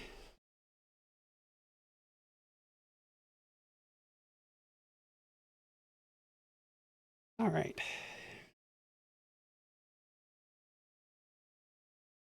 We have a few mutuals who are currently streaming, but Yeah. I have people streaming a lot of people streaming Resident Evil, and I can't fucking watch it. I want to play the game so bad. Curse my Fair. fucking lack of funds. And me.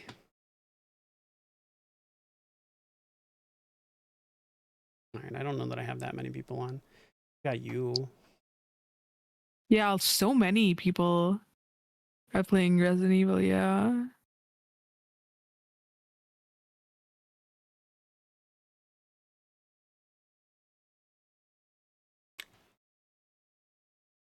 I'm not sure that I have anybody I want to raid right now that's not playing the game. So Magic to you. is playing Hightail. Hightail, yo, let's go. Where are they? And I have another one, Lavi, who's playing Yakuza Kiwami 3. Ooh, Kiwami 3 is the worst version of Yakuza 3. No, Yakuza 3 is not that And good. Vic is playing Super Battle Golf. Super Battle Golf's always fun. You pick. Let's raid Magic. All right. I'm gonna start raid and then do my outro thing. Okay. All right. Let me pull. Oh, you already did it. Thank you. Yeah, I did. Okay.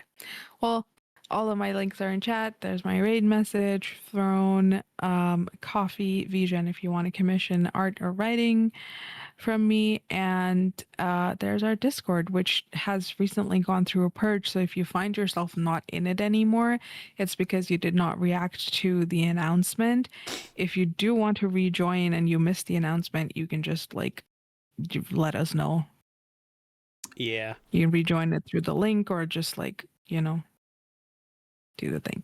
But yeah, that's all from me. I will see you guys with an art stream at some point before my scheduled stream next week. Maybe. But for now, that's all. Very true. Very true. Oh. Bye. Okay. On my end, chat. This was a really fun time. I had a lot of fun with it. Fun visual novel and good time. I didn't cry. I did actually cry like twice. But it was very nice. Not quite the direction I thought it was going to go, but it was still a good time. No stream tomorrow. Yeah, you go. No stream tomorrow. Schedule will be up on Sunday. Most likely being a couple of collab streams next week, but not nearly as many. But other than that, hope you guys have a good time. Hope you guys had fun, vibing, lurking, all that fun stuff. Use the top message, subscribe on the bottom two if you are. I appreciate y'all so much. And I'll see you on over there. Go enjoy your time in Magic's place. Let's go. Bye, chat. Bye. Bye. Bye. Bye, YouTube.